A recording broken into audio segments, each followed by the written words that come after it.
That would keep us from going back. Now, so you come along giving us information, that's our chance to transform and be renewed in the ruach of our mind. Won't be long. Each and every one of us, we got to check out of him. And like at a hotel stay, eventually, they let you know you're going to be clocking out. Sometimes they'll call to remind you. Might send you a text, might send you an email or something, letting you know, checkout come tomorrow. Isn't that right? You expect to be ready to go. Isn't that right? So every time you get up and you get another human to live, just know, checkout coming tomorrow. If you don't leave here today, you're going to moot tomorrow. Isn't that right? You checking out. Sometimes you know what you do before you know you're checking out, you start getting all your stuff together. So let me go ahead and start packing up. I know I got to check out. Isn't that right? Go and start putting my stuff together. Start situating. You start deciding what you're going to take with you and what you're going to leave. So some of this stuff will wait. That's how you got to do with people. That's being honest. Everyone, you got to start looking at how much you're going to take back with you. So much I got through the vacation. How much I didn't bring back everything we bought? Something we bought, I already knew. I ain't going to take it with me. You know, if we had that mindset when it come down in life, when it come to things and people, I can't take you with me. So I'm making reservations to make sure I got everything I can take with me that'll fit. Ain't that right? That's why I'm here, so we here where we can examine ourselves and see whether we be in the amunah. That's our opportunity to prove ourselves whether we be obedient or not. Ain't that right? That's what Yahushua came to do.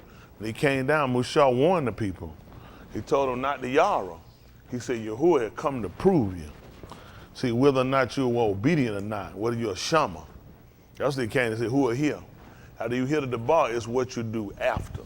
A lot of stuff, no, anybody gonna fornicate while they listening. Anybody gonna be lying and cheating and hold money while they listening. It's what you do after you hear it. I'm just being honest. Yahuwah talking, none of them folk wasn't nobody transgressing not while he was talking, but as soon as it was over, isn't that right? He wound up letting us know later, said that the Benin, said they sat down and eat and drink and rose up to play. Isn't that right? And said, well, many of them, Yahuwah said, I wasn't pleased with them. He said, I was not well pleased with them. That's our goal. We want Yahuwah to be pleased with. That's what he told about when they came down to Yahushua. He told them to listen. So this is my we'll say Yadadai Benin, being, he said, whom I'm well pleased. So y'all need to hear this man right here. This is who I like. Don't y'all want to be one of them people? But then there are things you got to consider you do. The things you got to get rid of, you got to always be able to transform. No matter where you're at, what you're doing, if you can't stop it, you ain't going to make it. That's everybody. Sometimes people say they so headlong gone, they can't change, they can't transfer or translate. However he wants you to do, you got to be able to transition. Sometimes people can't transition. We're talking about in him. Not just out there, people in him, a lot of folks can't transition. Man, it takes something to be able to learn how to, however, whatever the situation calls for, I got to go with the flow. And kind of like they say, you got to move with the flow of traffic. Some people be moving, before you know it, traffic done left and they don't know how to move with the flow of traffic. Then you got to know how to slow it down. You got to know how to pick it back up. Then you got to learn how to maintain. That's how life is. You got to learn how to maintain, how to keep up. You got to be ready for different situations and things. Sometimes in life, people will stop and help you. Sometimes they'll just pass you by. You'll see people on the side of the expressway. You know, somebody help folks just keep going. Shoom, shoom, shoom, shoom. They be looking. Yeah, but how many of y'all have been broke down the expressway and nobody ain't help you? But how them cars be coming? Them folks be hitting them folks rolling. You like, cause you know them folks looking at? That's not my problem. Whatever you got going on, they ain't my problem. They ain't trying to make it my problem. They keep moving. That's how life is. And Yahuwah give you some folk that'll put on their law and say, man, pull over and see what you got going on. Isn't that right? That's what Yahuwah said. He said, give you a little strength. He said, he gonna give us a little help. Oh, he told her, we gonna be, he said, but I'm gonna give him some help though. That's why I'm here. I appreciate the bar. I appreciate the opportunity given me to be able to handle the bar of Kai. Word of life. Everybody don't get that opportunity. And be able to teach it and be with simplicity and give understanding. And I got to first understand if I can give it to you. It's like a parent, some of them don't know about it now, when they got a little baby, when you start to feed them table food before you give it to them, you put it and taste it yourself. Make sure if you might, it's too hot for that baby. Keep blowing on it. That baby crying, that baby wants more. Not yet. That baby crying, that baby reaching, you like, not yet. When you get that thing the right temperature, you get that baby, they say, now you can take it down. If I gave it to you like it was, that thing could burn you, you get yourself hurt. Ain't that right? I appreciate Mr. Yahuwah tonight getting up where we able to take some meat. See, everybody can't do that. He said, that man, listen here, man, you get meat at full strength. He said, man, you got to be at a certain age level. See, a lot of times people think it's just about the natural age, but no, it's where you got to become mature with the Ruach, from the Ruach perspective. Like I said, spiritually, you got to grow. Y'all all right? You want to make it, it's a lot of work. It ain't for everybody. Everybody ain't going to make it. That's just being honest. Everybody ain't going to make it. Y'all put in your mind, everybody not going to make it, because there's going to be things he's going to call for you to do that's going to seem irrational. Isn't that right? It is. It's just things he's going to put you in, try you to do. And you got to be willing to stand. You got to consider all the people that came before you, patriarchs, that were willing, whatever it took, that's what they were going to do, because they had to make it in. Then you got those of us, we're going to fight, reject, hypocrite, and false pretending, and do well we can, as long as we can, but you got to pay for it later. Y'all hear me? That's just being honest. You got to pay for it later. So what it's best to do now, go and set yourself up and get yourself to what you can tolerate. How many of y'all can tolerate burning forever? Then I should see you in the Malkut. If you can't tolerate burning forever, you ain't got no other option but to get right and clear yourself. Y'all hear me? That's just being honest. Clear yourself with people and everybody else. At the end of the day, the walk we taking, everybody got to go. Whether you righteous or whether you wicked, you still got to move. I came over because I didn't want to die. I thought if I came, I got in the church back when I did. I said, yeah, man, I'd live long, I wouldn't die. But come to find out, no, you will die. No matter whether you live right or not, you still gonna move. So some people will come up with the conclusion, well, hell, you see me living right. I'm gonna die anyway. Yeah, but you ain't gotta burn.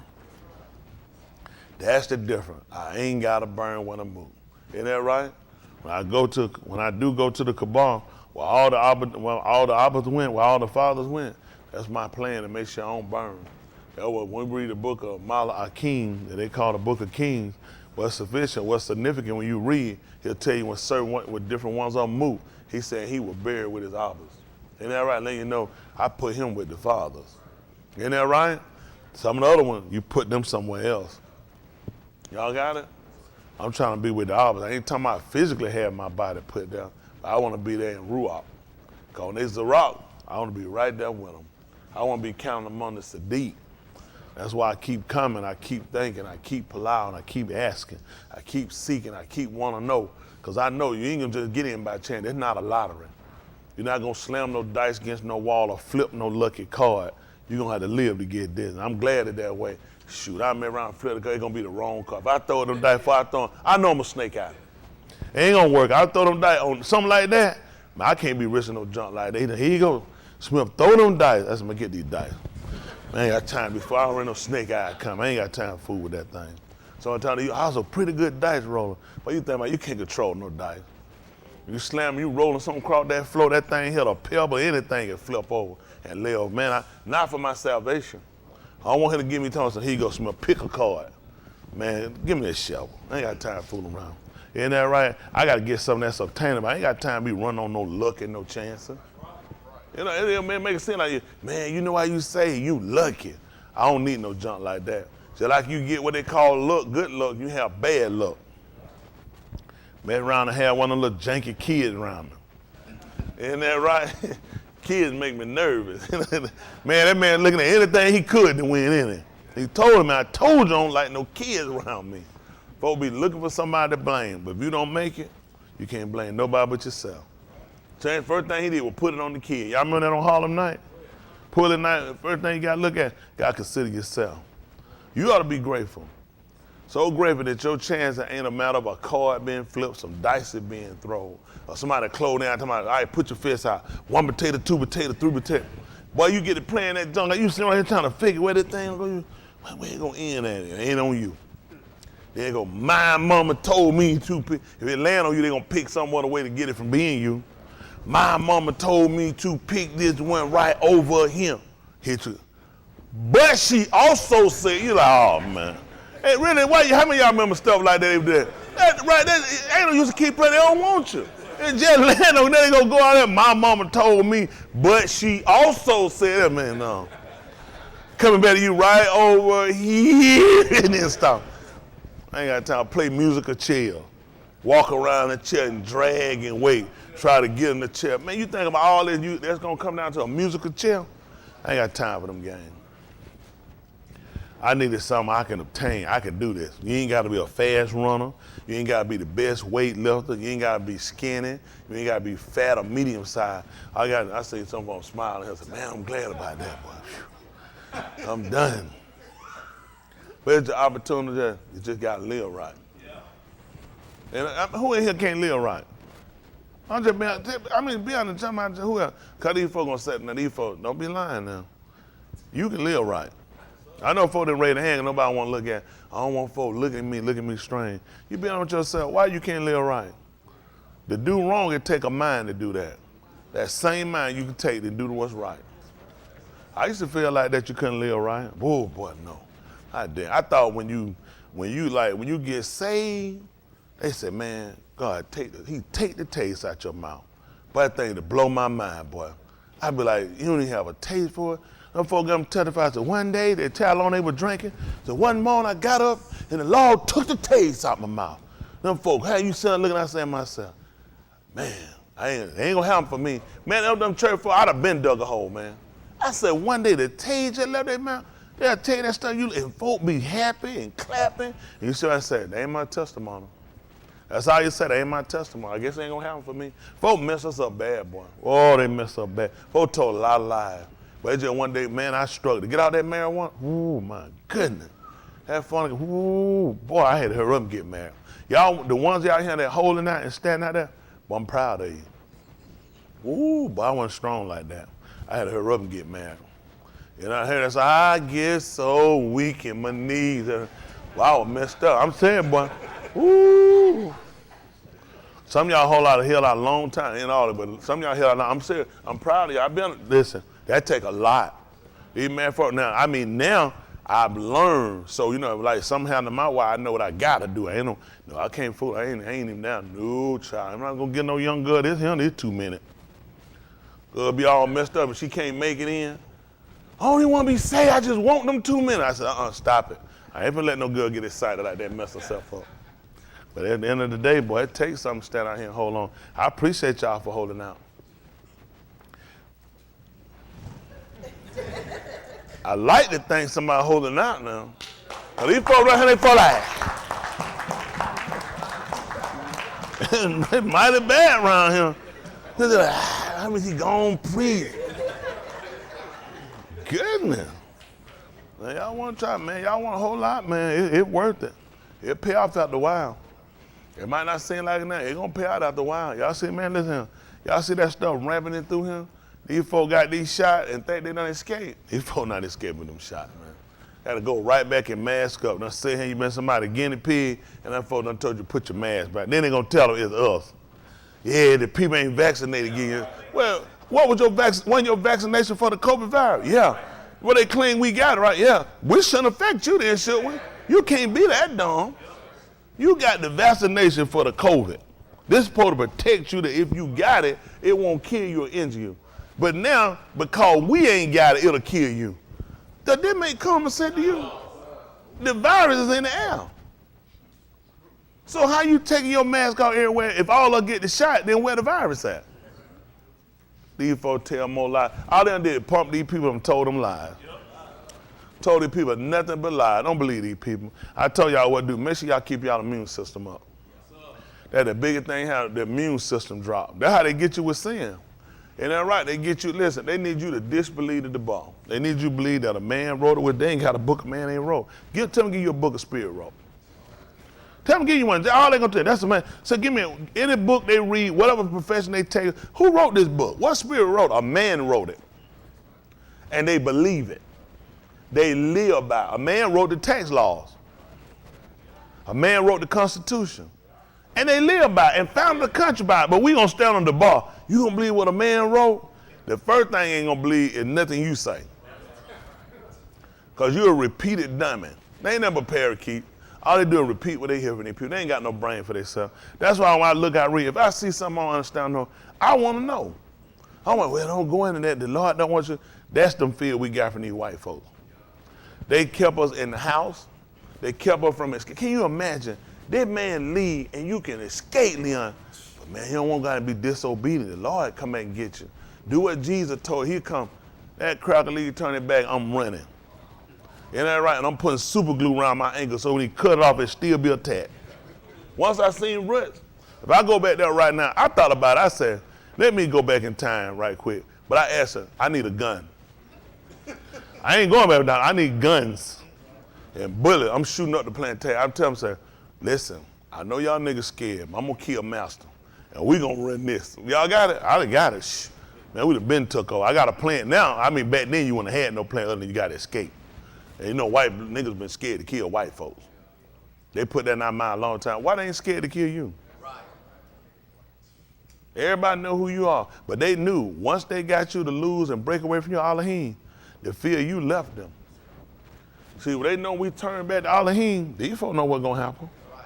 Don't be stupid. Them people know what's going to happen. Once we turn back to Elohim, these people know they're not going to be able to make it. These black people out here, these Chinese people, all these people that help to facilitate our captivity, our demise, and cover up these lies and invent these lies that put us in the situation we're in. These people are not going to escape. They're not going to escape. And I'm going to help take them down just like Dawood did. They should have knew they weren't supposed to touch Yahuwah Mashiach. They weren't supposed to do us no harm. He told them that in Giron when he told them about Abraham. This man is a Nabal. Give this man back his Ashar, and this man will palau for you and you'll live. If not, your whole nation gonna. That's why the white folk dying. They put on all the mad they want to. That's not gonna help them. These folks gonna have to repent. They gonna admit they told lies, they stole, they flim, they bad. If we had to repent, how they gonna get away? That's right. Like y'all ain't repenting everything you done either. So you don't mind them, you being a candidate with them. That's our opportunity. That's why they had to come and confess. He told them, only admit that we gone wrong. Because you know what folk look at? Where your Elohim? Your Elohim, your God failed you. Tell the truth. He only failed us because we failed him. That man never failed us before. We failed him. You turned away from him. He told her, he said, you admit it. You went wrong. And when you went contrary to me, I went contrary to you. Nobody admit that. We won't tell people that. Why y'all don't tell people the truth why it ain't working out for you? Because I went contrary. I did wrong to him, and he served me back the same thing I gave him. Eye for eye, tooth for tooth, hand for hand, foot for foot, rail for rail. He said, you went contrary to me, and I went contrary. You tell the people what's wrong. We make it look like the man don't deliver. He delivers. It's just we failed him. Now he get us a chance to reconcile. Y'all know that? That's why we here. We're trying to reconcile. This is what we in right now is called mediation. We're trying to come down to a settlement. Right now, that's what we're here to do. We're here to try to do a settlement. Because this thing go to trial, it's going to be a mess. So you know what? I've been to court before one time. I had a disagreement with a lady. Remember, used to be him. He wanted to come back, but I can't see it. But his mother occupied a place, and they took it over, and I had to show fight to get enough. I appreciate Michelle back there. She stood, and that was a hard situation for her. She stood right there with me, though. I appreciate it. A lot of folks took some hard stands in here. They remember that. They had to go to court. You remember they had to go to court there. She took the stand with me, though. That was tight.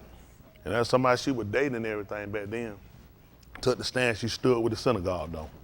That was her stand. She stood with her right there with her. And I had to take a stance to listen to that stuff and go through it. They told me she had to go in and mediate.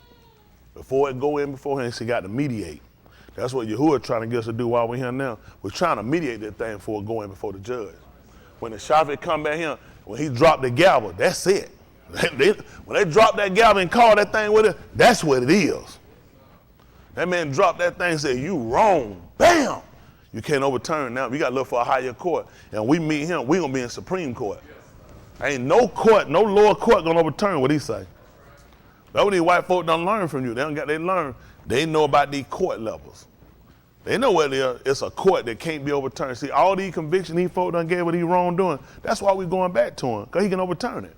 You know what we're afraid of? We fall out. You go to court, they'll condemn you or something, convict you. First thing we do is fall out. That's it. That's the end of our life. Don't you know you got other courts you can take this stuff to? You can try to say appellate court, the circuit court. You can take this stuff out with the Supreme. See, you know what hurt our black people? We don't never keep fighting. Once a lower court give us something, we go for it. That's got it. You heard the judge. That person is not the supreme ruler. Yahuwah trying to show her, why are you sitting here dying and falling out because of these people ruling? They're not the final say on nothing. Yahuwah is. How y'all think they got someone else sitting in prison? You know what people learn? They go to prison, go to jail, they start reading, they start learning. You can appeal it. You can appeal it. Y'all didn't know that? You can appeal it. We don't look at that. So when Yosef got put in prison, that was it for him. Y'all didn't hear that man cry that case? He told the man.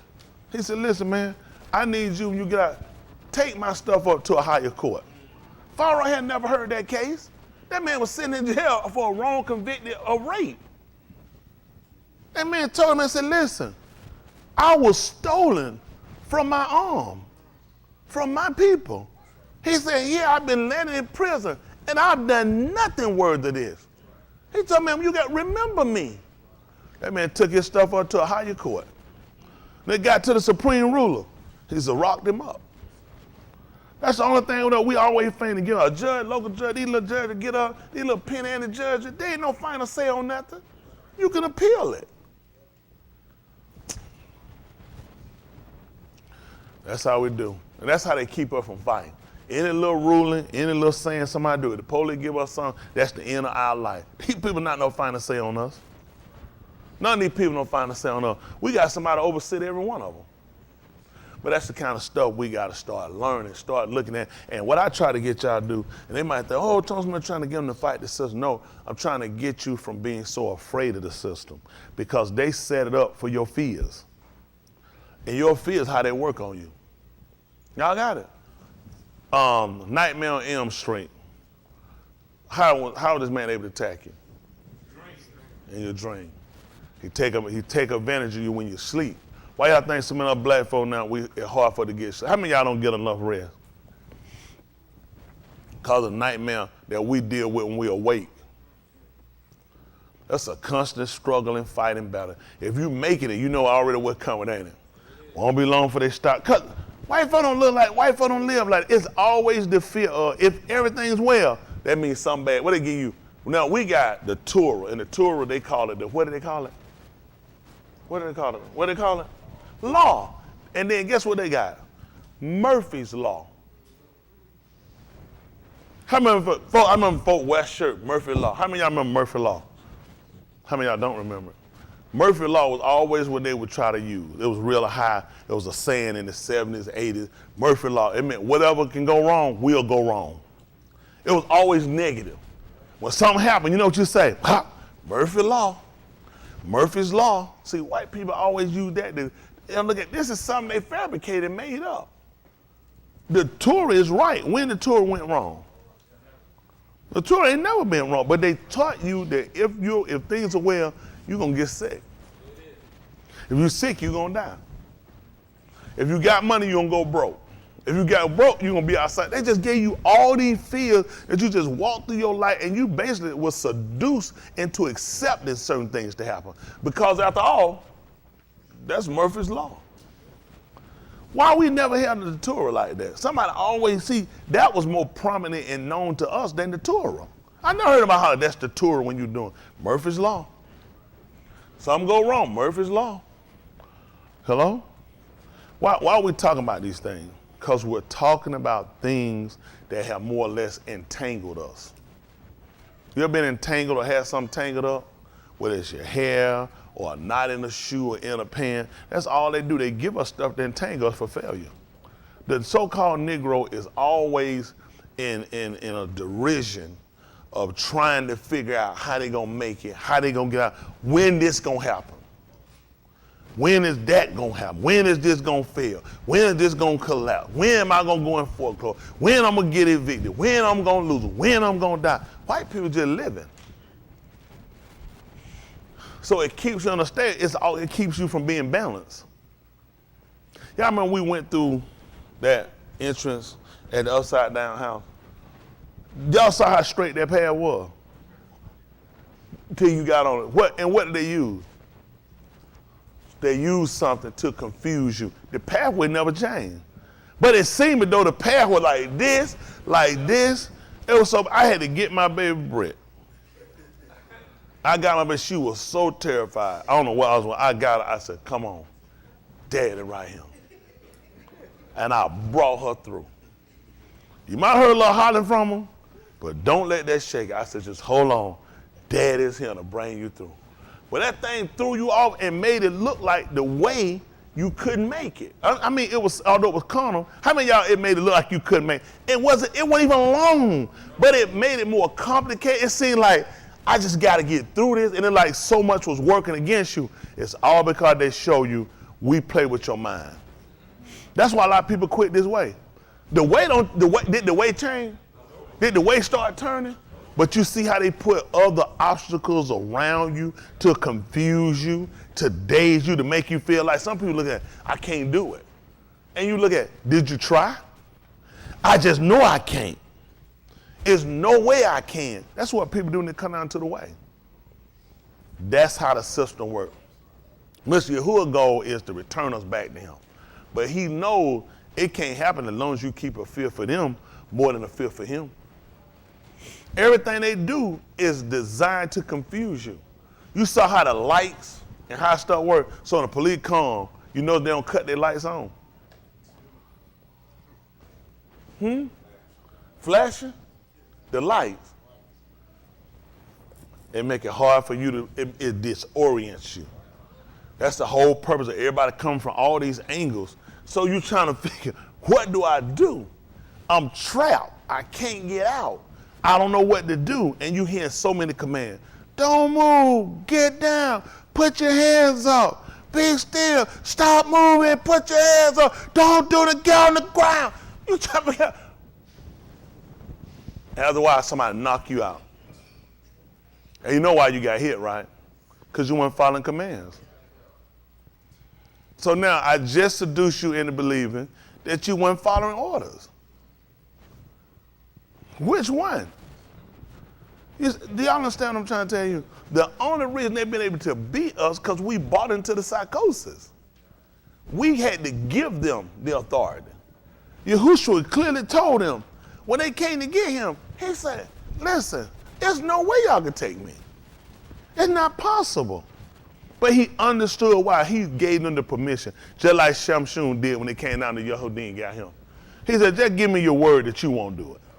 That you won't, I'll let you take me. He said, but you couldn't. And as soon as he got down there, he broke them off. Ain't that right? He broke them off and let them know, you don't have that. Am I telling you to teach you to fight them? I'm trying to teach you to fight the oppression.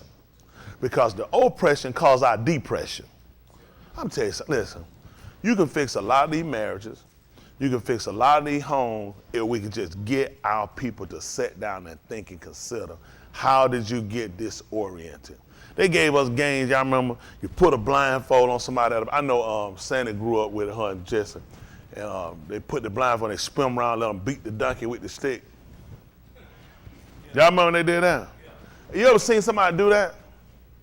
And they don't be nowhere near it. They can set you and let you look at it, all right? You see where you at. Put a blindfold and spin you, and you in your mind, you like, okay, they turned me one time. But they keep turning you, trying to keep you moving around faster than what you're thinking.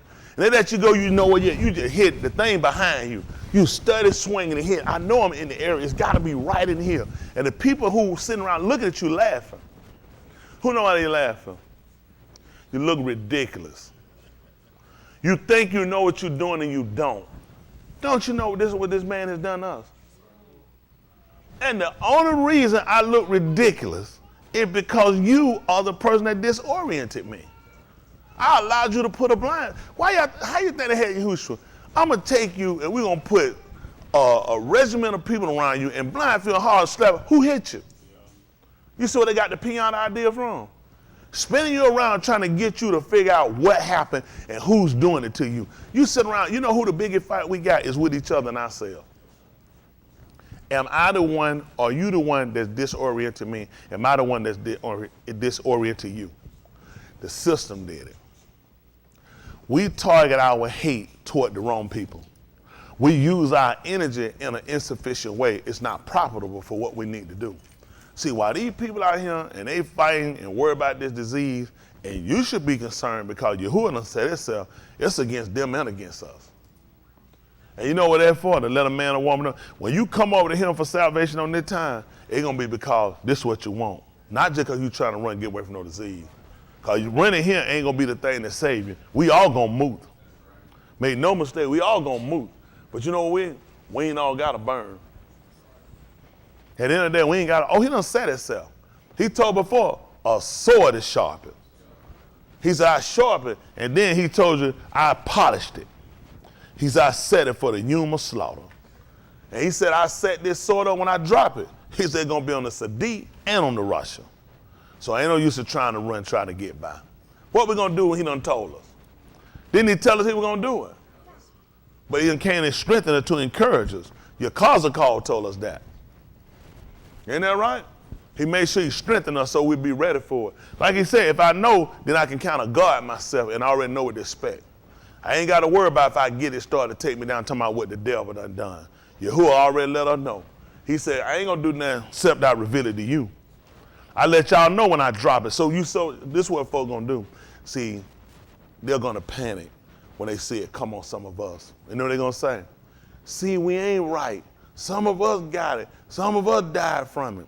But he said, I already done told you I'm going to set it up. When I drop it, it's going to be against the Sadiq and it's going to be against the Russia. He said, I potted for the day of slaughter. When these people start running, trying to get away, they can't. And that's why we take the bar, because we're looking for that to strengthen us. This is our nakum to know. I already knew they were coming to do. That was Yahushua encouragement. He knew what was coming. Them folk didn't come up with him and blindside him. I already knew they were coming. He trying to tell the people with him, I need y'all to stay up so you don't fall into temptation. After white, let them know, don't even worry about it. I already been delivered over into their hands. We have to prepare ourselves, not just financially, not just physically. The first thing we got to set ourselves up, we're in a mental fight. This is a mental fight to break you down. These folks beat you mentally every time. They give you challenges and stuff that you can't possibly win or it's above you, feel like above your ability. You don't have to engage it. Do just like Yahuwah, ignore them. Don't let these people pull you in. Anything gonna make you think less of yourself from these people, ignore these people. Start trying to grade yourself by them and their standard. You'll never be nobody by them. I'm one of the smarter people I know. If you ask them, they'll think I'm a dummy.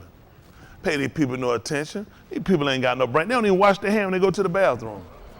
People got feces in their drawers. I don't listen to these people. That's just being honest. I don't know why y'all give so much homage to these people. Y'all see how much Yahuwah done done for us? He been too. Wiping them out. People steadily dying. Ireland. Look at them folks. Ghana, all these places, where it lives over there, Dominica, all these little South American islands. I just named 2 places of Africa.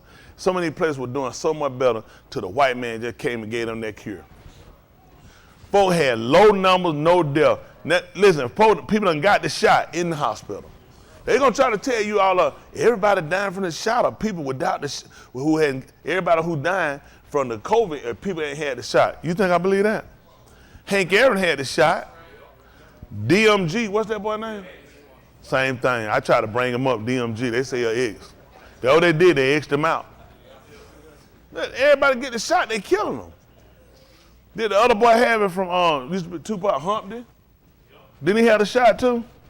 Hold on for a minute. Stop a second. No, why? If I'm wrong, don't help me be wrong. Help me be right. I remember talking about. You know what I'm talking about? Shot. Yeah. Shaka. Did he overdose?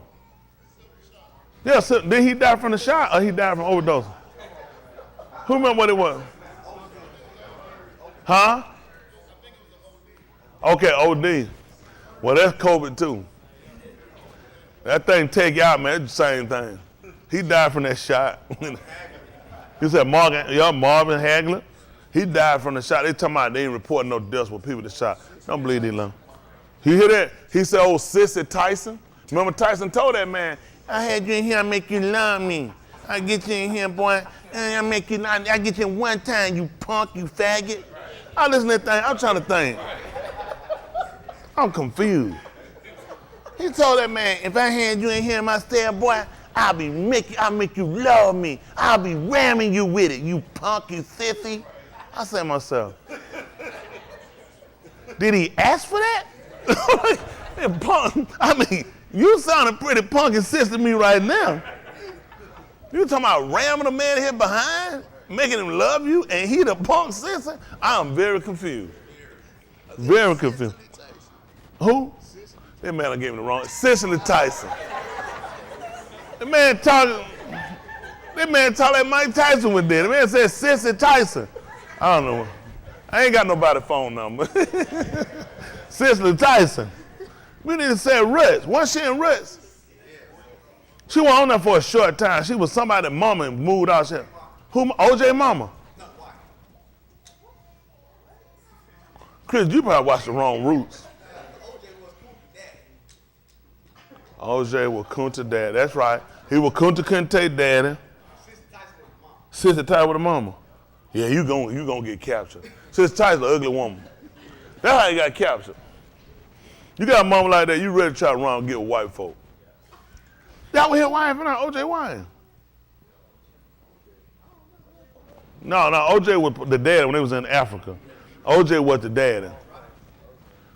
Hold on for a minute. No, he was not Kunta daddy. He chased Kunta. He was the girl. He was the girl daddy. Man, you stop it.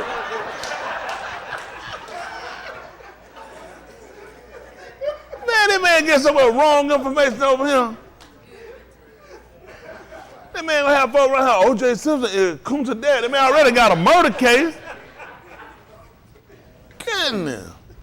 Yeah, he was the other girl. What do you call that girl now? He was on Fanta. Yeah, Fanta. Fanta. She said, nigga, don't talk like that, nigga. That's how they do our blood. You say, sure, how they break our blood. Anyway, how many of y'all watch Roots? Because it wasn't a true story. Ella Haley made it up. He made up a lot of that. Now, you know, ain't nowhere in the world keep that kind of nigga history. Even though our story have been told and passed down. I don't believe every story we got is wrong, but I think it does give you it gave us a general idea of what happened. I think he took some fragments and pieces from history, some things that have happened, and composited it and put it together, and then said it was his family, and passed it down. Then people we ain't never know nothing about calling ourselves no Mandingo warriors. We ain't know nothing. The nigga in the 70s and all, we ain't know nothing about no Mandingo warrior, no spear, nothing like that. All we had was dashikis. Dashiki had mood rings and stuff like that. Black people were more together. We had them big old hats, and you wore stacks back then. You had them stacks on your shoe. You ain't had no shoe, you ain't had no stacks. Ain't that right? You remember them stacks, Uncle Ted? They don't know about that. See that you had some stacks. Did you have a dashiki shirt? Boy, I wanted one. Man, you had it going on. Man, that was serious. They don't know how serious a dashiki shirt was. Yeah, y'all used to put them in the dye and pull them out. Yeah, like the tie-dye. People made them, man, it was big back then. I was smart, I remember that. Man, let me tell you something. Stuff, you know what, as bad as stuff was, there was a lot of things cultured toward us. Like, we weren't using a lot of the white products like people do. Like, Stacey Fro, it was commercials for, like, you don't see no commercial for no black hair care. I hadn't seen it. Have y'all not noticed? As black as we become and more, we had, listen, you had a Stacey Fro commercial. You had an Afro Sheen commercial. It was about our hair and our care. Isn't that right? It was about, the pig was so popular. I remember when you had the pig, it came with the handle fold over on there, and you had the red and the green on them. That thing was tight, boy. You can get your pick, man, listen here, you was a nigga. You had a pick in your pocket. That thing just like this sticking out that pick was serious. A nigga had a pick. Listen, I want an afro. Man, you want an afro. Yes, sir. Bald head folk used to puff their skin out. They'll get a nigga to beat him in the head with a baseball bat just so they can have some nigga. If they don't pick no, they didn't pick me. I mean, but it was really a big drive toward being Afrocentric. 70s, I'm telling you it was. I mean, the bell bottoms, the shirt, the stuff they wore kind of was favorable toward us. You know what I'm saying? One of that thing, but it was thing, the necklace, different thing we wore, you knew it was Afrocentric. It was, connected to who we were. And you would greet a person as brother, a soul brother. Soul, they call them soul sister. That's my soul sister, my soul brother. That meant something.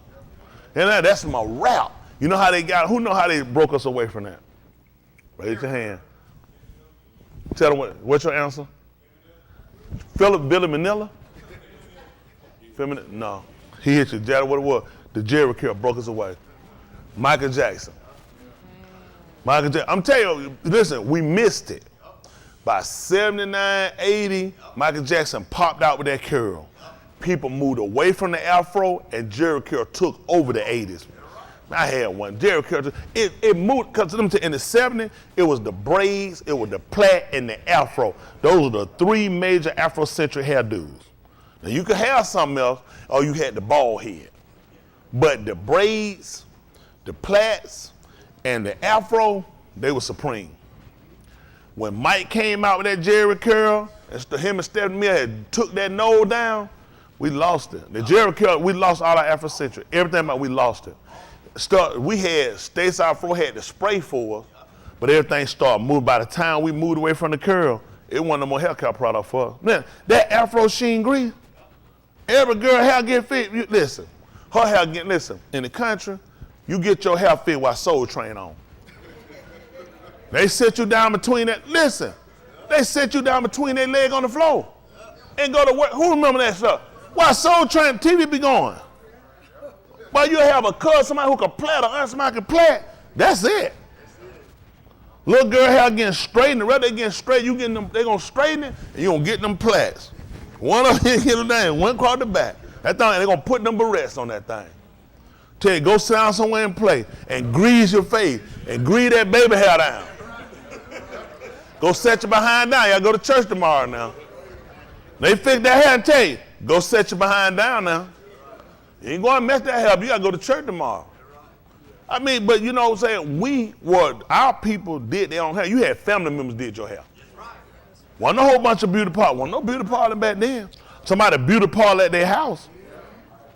That was white folks stuff. I remember that. Yeah, you have a cousin or aunt, somebody could do hair. Or somebody they know and they do your hair. That got that. See, look, they took everything away from it. See, they saw what we were doing. They knew it. We kept the plaits, kept the braid, kept the Afrocentric stuff going on. They knew it was going to be problem. They were more afraid of us in the 70s. Nobody ain't scared of these niggas now.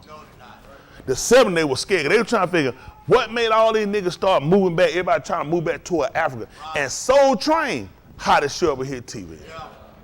Shoot, but why them niggas spell, whatever them words, what they spell?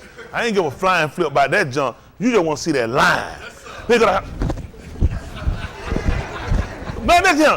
Listen, that thing was serious, boy. I was in jail one time, man, Soul Train come, they tell you, shut up. Listen, but you better shut up. Them niggas grabbing themselves, woo! They couldn't go to that. Listen, you had to shut up and Soul Train come on. Soul Train ran to jail. That was something fun. It was competing against American Bandstand. The most lamest show they ever put on TV. Bandstand, bandstand, bandstand. You're like, man, stop it, man. You can't compete with no Soul Train. Woo! Yeah, that thing up, but it's Soul Train. That thing, do. Boy, you be like, I won't be on that train, boy. That train come there smoking over that hill and drop. You like, that thing, oh, I need to be on that train.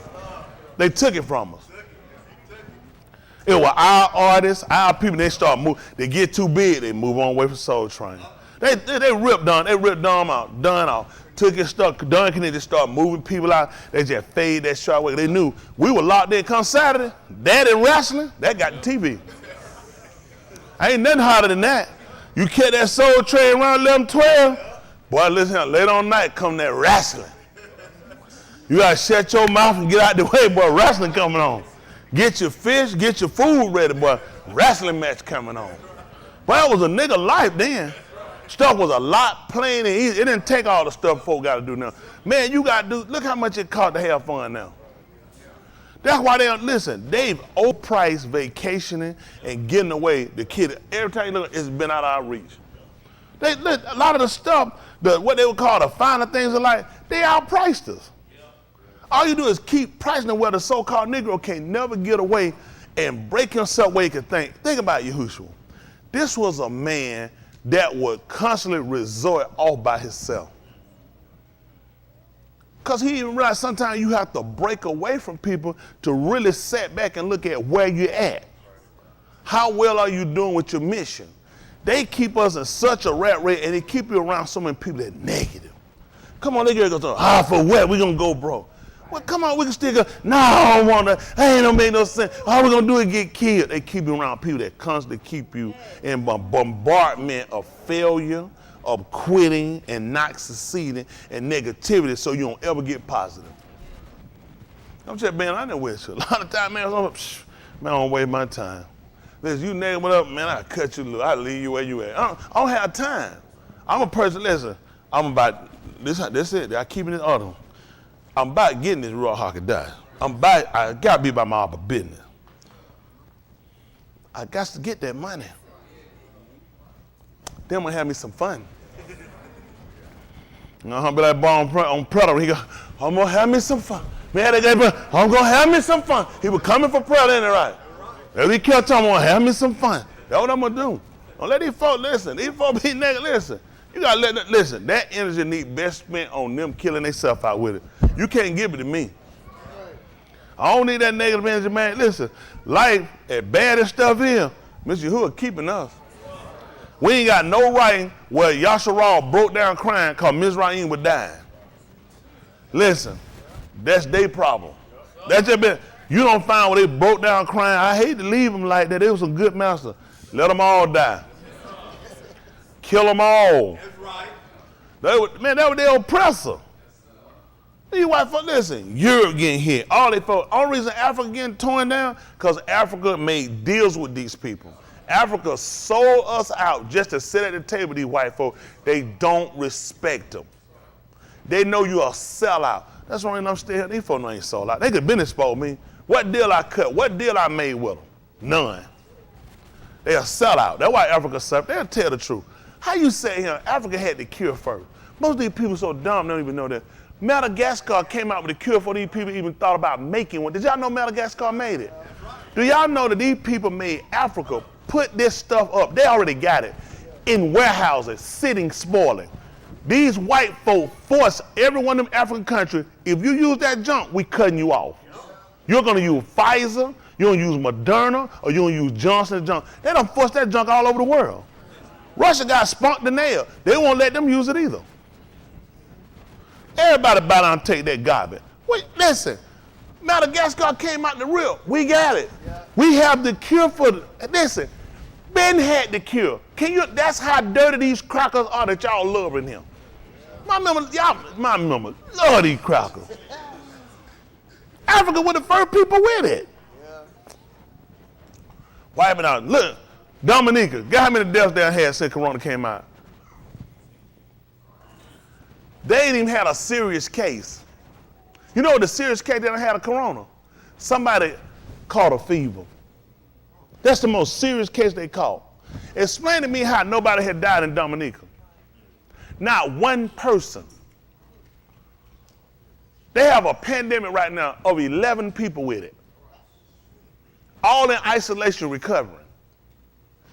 These white folk got folk dying up the wazoo because they won't give you simple stuff that you can kill yourself. Zinc, vitamin D, vitamin C. Listen, it's an immune attack. Guess how they got your immune system down? You eat food with steroids. Yeah. You eat food with all this infused stuff in it, and it breaks down your immune system. Yeah. They can't tell you that because guess what you'll do? You'll stop buying it. You'll stop eating it, and it will kill their industry. Nobody wants to tell these people the truth. They got these folks saying, I know a lady got it. She went mentally retarded. Tell a lady was mentally retarded before she had it.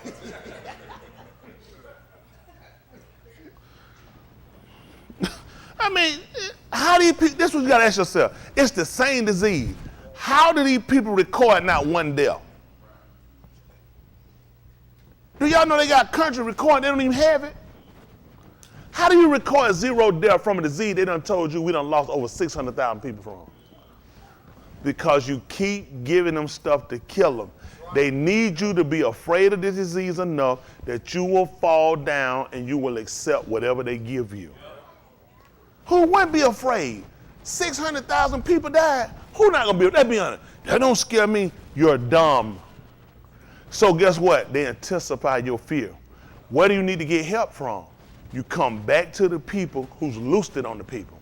back to the people that won't give you a cure, and Africa will get the credit for it. If I was over there in one of them countries, I'm born in there, I'm finna take me some Madagascar. I'm going to Madagascar. Do y'all not know these white folks all fled over here? They had ships that were taking white folks to Dominica. How many of y'all didn't know that?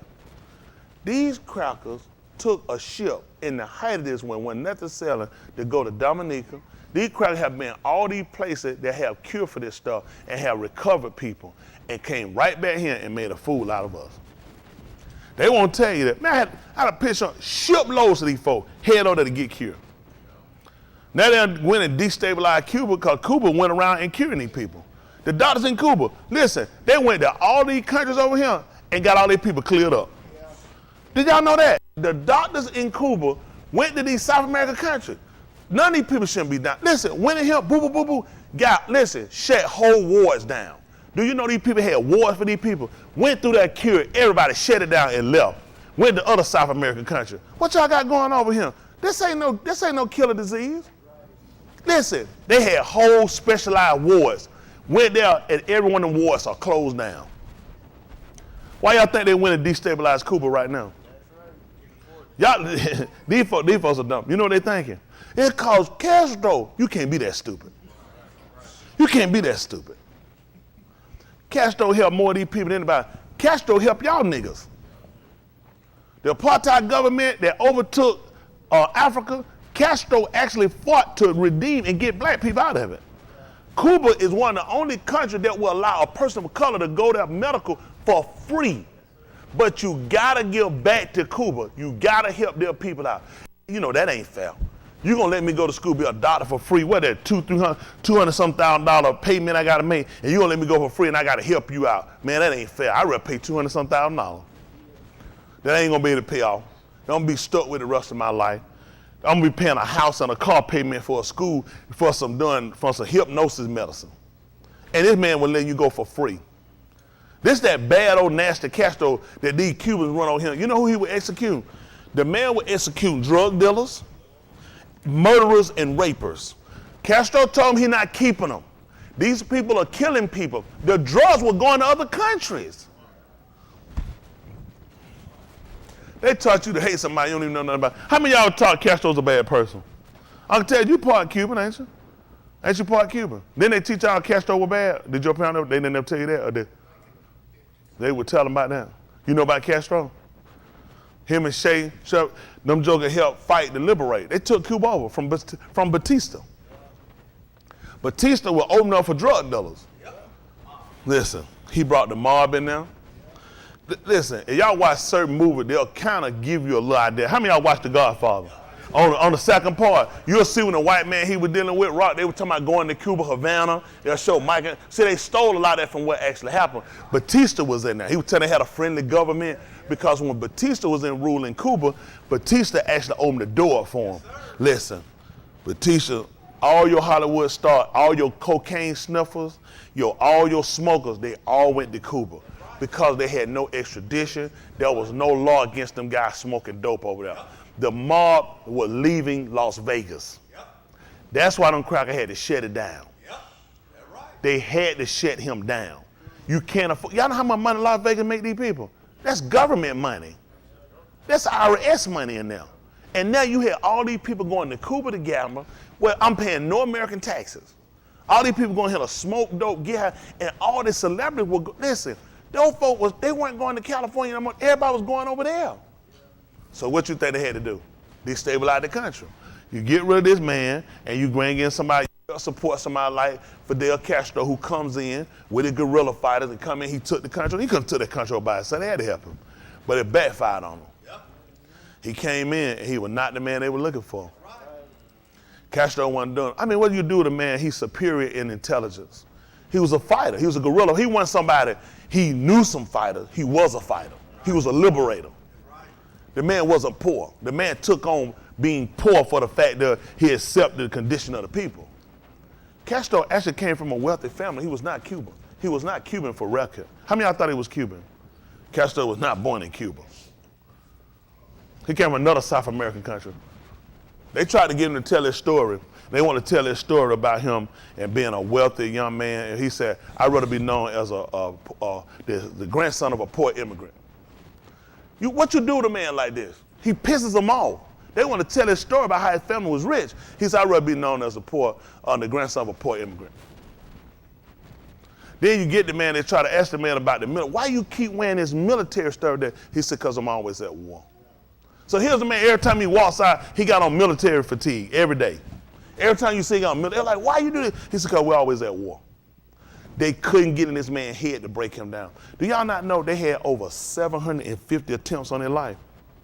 Everybody got ready to kill him. Why not break it down telling them? They tried to make me put their poison in your food. They tried to kill him over 750 times. They asked him about shaving his beard. He said, that 15 minutes out of my day, every day, I could be doing something else. So he let it grow. They couldn't get in his head to break it. That man successfully outlived all of his predecessors. All the people that tried to assassinate Castro, all the people that were behind his demise, all of them dead. He beat them out. They'll try to tell you and make you hate him, but the man was a benefit to us. Most of the Cubans that hate him, they hate him out of ignorance. He just didn't stand around, he didn't tolerate it. A lot of these people they call a communist government, most of these people don't even understand how a communist government works from the end of socialism. They don't know about Marx. Marx is responsible for, so a lot of stuff I tell you because you don't know. Socialism, you're gonna look at Karl Marx. Let me see, if everybody here got $100 and $100 has everybody where they're sufficient, everybody can live, everybody can survive, everybody can have, then there's no reason for us to take from each other. Socialism. See, while white people tell you socialism is bad, they have socialism for white people. Let me see. Corporate bailout. Socialism. See, they play you with words because you don't pay attention to actions. The only time they believe in capitalism is when you're poor, when you're failing, and your business shut down. When you're white, they have bailouts. You're a white corporation, you're a corporation that support their ideology, they have socialism for you. Just like they bailed out all of the airlines, capitalism would never stand for bailout. Even, let me tell you, see, they can't be, when they gave all these checks, all these crackers, none of them should have took no PPP. Not one Republican should have took no PPP. Not one of them should have took an SBA because capitalism works on the end of you make it or you don't. In the story. You will be replaced. Restaurants shut down. Capitalism, another business come in and buy it and open it up. That's capitalism. You didn't make it. Somebody else said, I can make it, and they'll buy it and they'll work it. That's capitalism. No bailout. You just didn't make it. But white people have been bailed out all the time, and they pull out this cute little saying about pull yourself up by your bootstrap. Tell them to show you one of their white boys and white girls they got that did it. They hadn't done it since they left England. They hadn't done it since once they arrived here, they brought the others over who they gave monies and free land to, who come back and tell you how their poor mothers and fathers worked as slaves. Their poor mother and father worked as slaves must have been black. Yeah. White people ain't never had no opportunity when they got here and worked and grind and sweat and drug and tear. Opportunity was open for them. Socialism. They came over through a socialist program. They use capitalism on you and other immigrants. See, when you ain't properly taught and you don't understand, you're just buying to the hype. These niggas will get a couple of little money in their pocket and they'll think they white. Oh, we shouldn't be buying these poor people. Poor people have to learn stuff. Shut your mouth, nigga. That's right. Nigga, you poor and wretched. Yep. Don't start talking about what poor people. Shut your mouth. No one got some white people toilet paper and them wrote your name on it. And they're writing italicized that you done thought you done something. That's right. Got italicized words on their paper thinking you done did something. Right. They get it, you a sucker. That's right. So I had to tell y'all these kind of things so you don't walk around and you don't look ignorant and you don't think white people care about you. Whenever they try to tell you about somebody they hate, you need to watch them. It's somebody you need to love. None of these people, you ever heard Ben Laden say he was gonna try to kill black people? You ever heard of how he went through Africa blowing up killing black people? Who you found out he was killing? White people. Why? Talking about the same white people he worked for. The same white people that brought him to Afghanistan. Ben Laden didn't go to Afghanistan on. He went to Afghanistan because they took him there. The CIA now brought him over there when Afghanistan fought against Russia. How many of y'all didn't know that? Wow. You ain't gonna believe it. His father is the richest non-royal, he's the richest non-royal Saudi family in Saudi Arabia. The Saud family are the richest.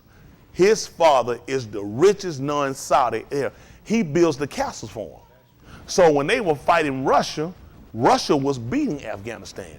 They brought in Osama bin Laden, which is not his name, because you don't know his name. He's the son of that's not his name. So anyway, you brought the man over here. He brought his father dump trucks. He brought his daughter earth moving equipment in there. So they taught him, he brought him in, he militarily trained them how to dig trenches, how to do the stuff. That's how they beat Russia. See, when they went to Afghanistan, they behind whoop. They got whooped because this is what you taught them. Most of these dumb folks don't know that stuff. Most of these folks dumb. They don't know why they got beaten in Afghanistan. They were train bound. They thought they had allies, that it was going to work out for them. That's why Afghanistan fight back with them. They got train bound. When they brought him over, bin Laden married the top ruler of the Taliban. He married his daughter. So now you just made allegiance with two groups. Al-Qaeda, the group they created, and the Taliban. Groups they supported, that they actually supported, they helped beat Russia. Now you just allied two groups that you help and you paid for, that you tell people that they're bad. These people are bad, what these people do to women and what these are the same people, the Taliban. Did you know that those people actually came to Texas? Did you know that they came to Texas? Ask me where they stayed at. They stayed at George Bush's house. Not in his neighborhood, they stayed at his house. How many of y'all didn't know this? Can we look this up so they can see I ain't lying to them? Most of these people don't know. Everybody they trained you to hate was on their payroll.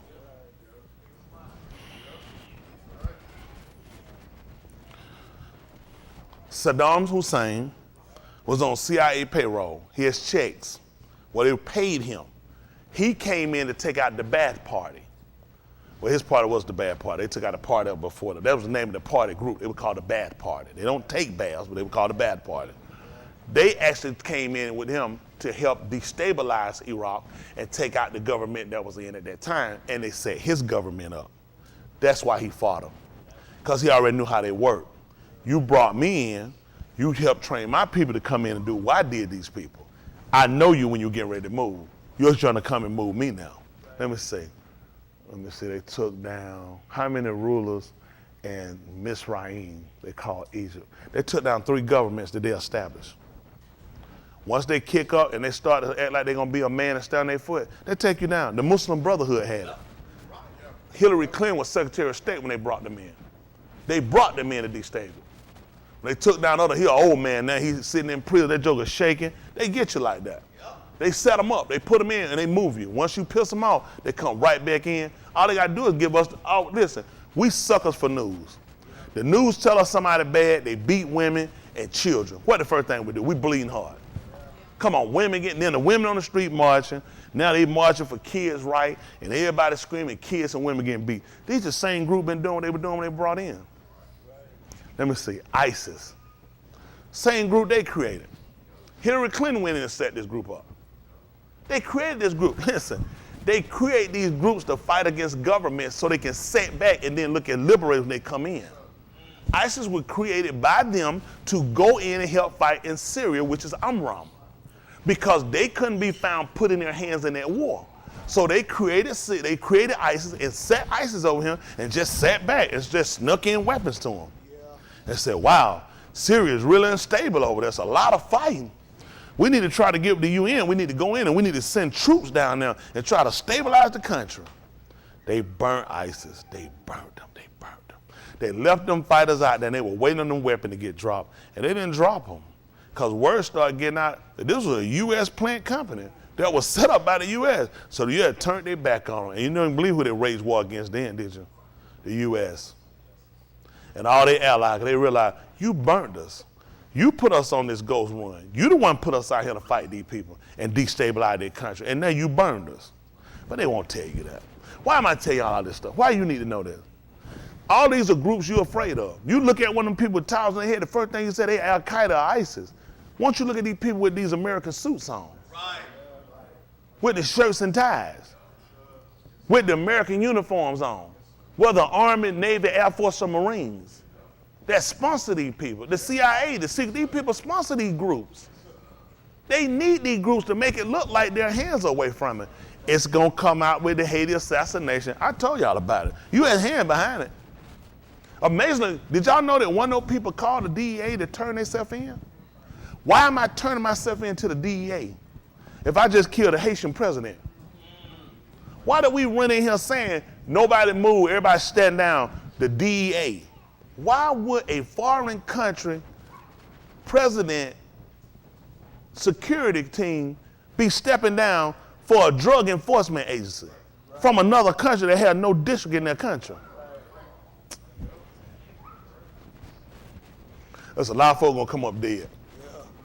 There's a lot of folks gonna come up dead. That's real bad all these people got captured, because some of them niggas, they gonna tell. I'll tell and I won't even know. And the only reason I'm telling y'all this stuff and we're moving on, because if you're not conscious about what's going on around you, then you're not gonna understand what I'm trying to teach you. You're not about reality. Reality is, you live in a cruel place. You live in a place where these people assassinate and kill people every day. They poison people, they give people disease. Listen, malaria, amazingly, malaria kills Africans. But it ain't in Europe, it ain't in America, it ain't nowhere else but in African countries. You go to Europe, you ain't got to take no shot. You go to Africa, you need shots and pills. How malaria ain't never left Africa? I mean, how does it stay in just Africa? How does it know, oh man, we about to go in Europe. We supposed to stay in Africa. All these diseases that black people so-called contracting we get it because we were getting shots from their mercenaries. I'm sorry, you call them missionaries. The mission is to be mercenaries. Mercenaries are people that kill for money. See, what your problem is, you'll keep thinking about people with a military uniform on. A doctor uniform is an army uniform. That's how they get you every time. The easy way to get you to calm down and drop your fears and trust somebody is to pull up as the medic. They don't think. That's the easy way to assassinate you and take you out. Come in as the healthcare worker. All we do is we want to get all your kids and vaccinate them. Then you start getting them kids with them little crooked lips, hair for ears and everywhere, and then they coming back to help again. Before you came, we didn't have this problem. Right.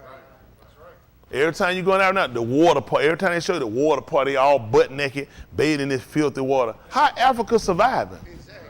Ain't no water clean. All the kids butt naked with flies on their eyes. Exactly. Is that the image they show? Won't they show these white trailer parks on the news to them countries over there? Show them redneck truck with them Dixie flags. All them folks over there is white people laughing and playing and happy niggas. The Cosby Show. So it looked like all the niggas, all the nigga women lawyers, all the nigga men doctors, and all the nigga kids going to college and doing well in high school.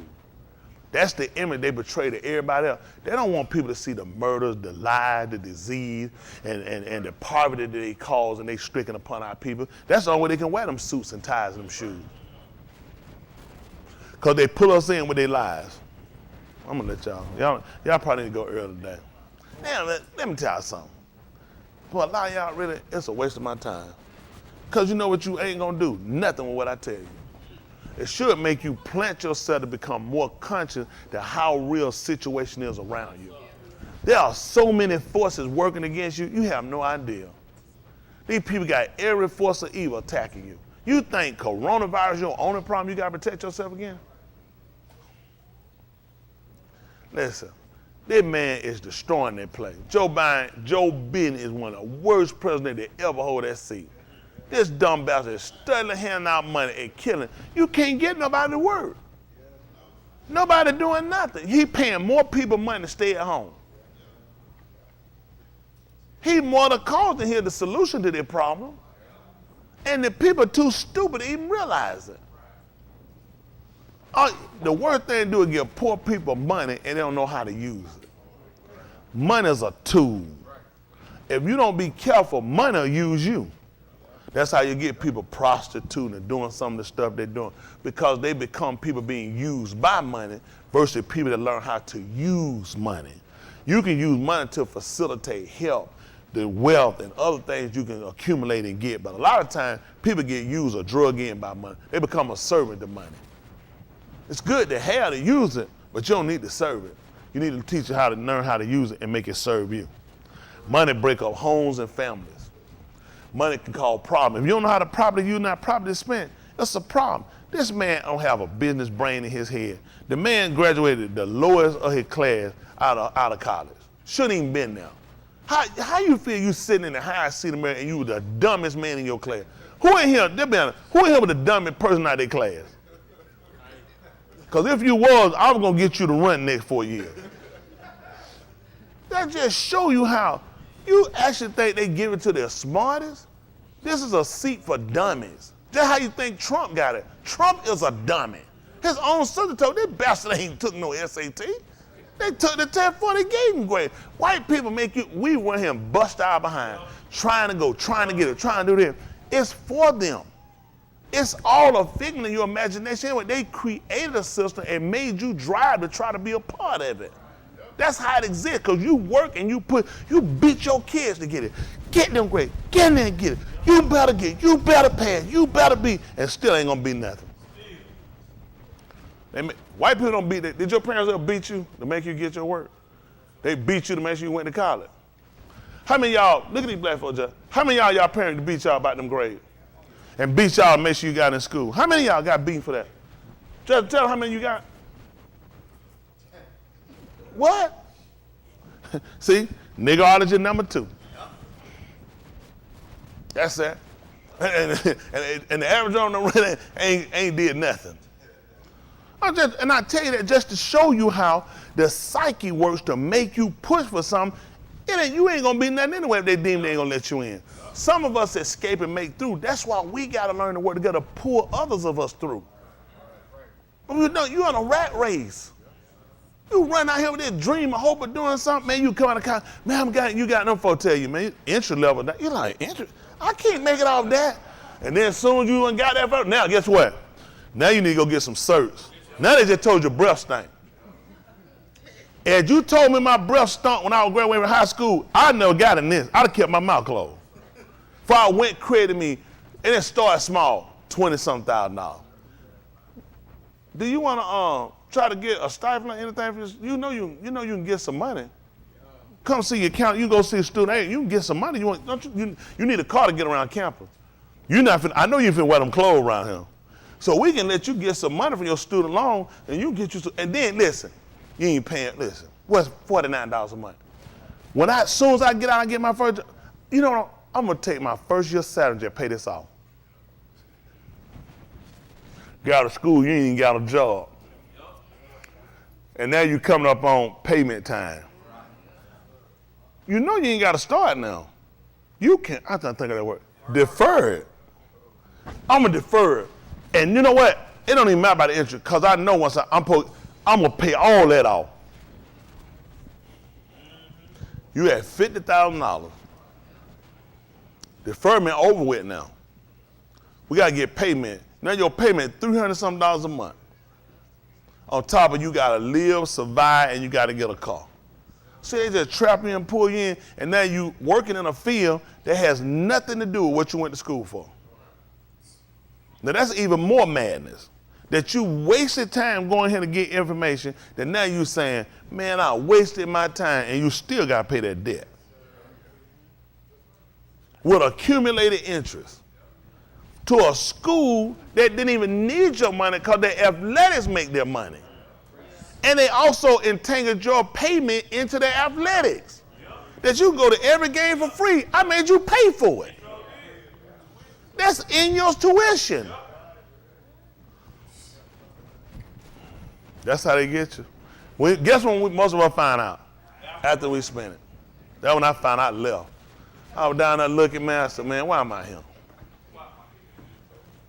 So to have fun, get drunk, get high. And this young lady on the other side of me. But then you start to get conscious and realize how we have to teach our people how to use the education system. The only thing what's bad about education, I'm gonna be honest with you, if you don't know how to use it. Education is great if you know about association, because it's people you're gonna need to know. That's what hurt a lot. It ain't what they know, it's who you know. So you can get all the education you want to. If you don't know the right people that pull you through, they'll say, oh, I got you. And put that word and pull you through, you'll still be behind. Y'all understand that? So that's why we got to work with these young people we got. We're going to educate them, but we're going to teach them about association. Who you need to be around, who you need to know, who can help you. People that can't help you, you're going to have to avoid them. I'm busy.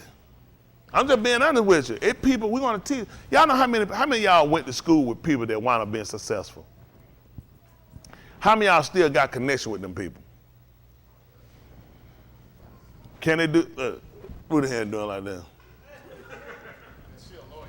She a lawyer.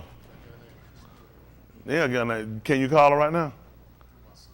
All right, through it. So, well, oh, he can call her. But I'm talking about when you have a connection with these people that you can connect with them and get favors. They can help you navigate to somewhere.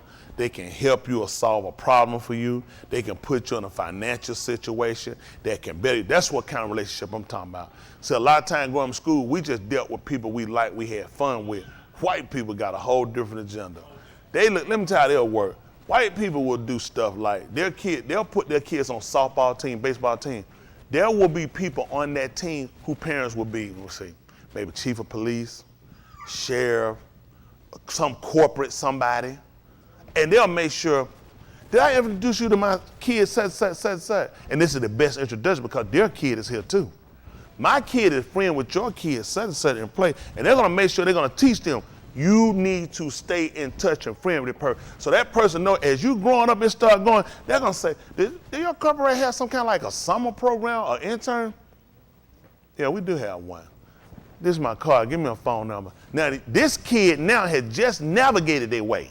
Because this guy knows, this mother, this father, whoever it is, the corporate or whomever they are, they know your kid and my kid played together.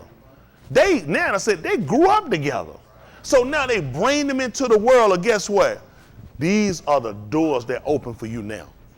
We let our kid play with bums, drug dealers, future gang banger rapers. They ain't gonna do nothing for them but get them locked up. That's why I said we gotta teach them about association. Who you pick them and make sure them people know them, because these are people that can give favors to them. Kid done got in a little trouble, somebody calls her, oh, how you doing? My daughter got into a little situation. What?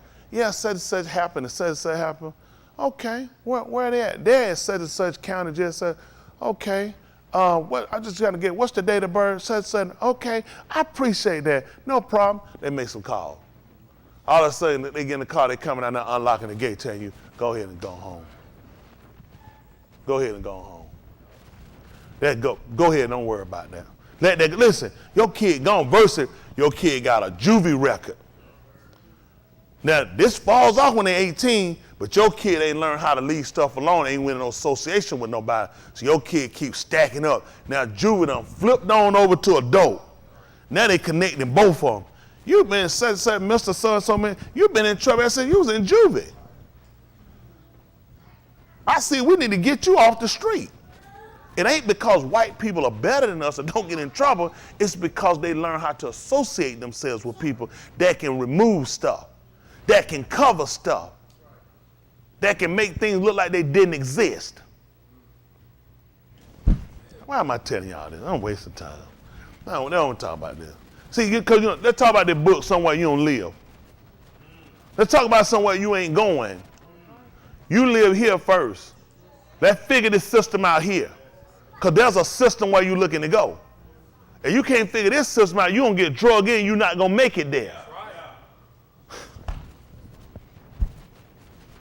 I waste a lot of time. That's on me.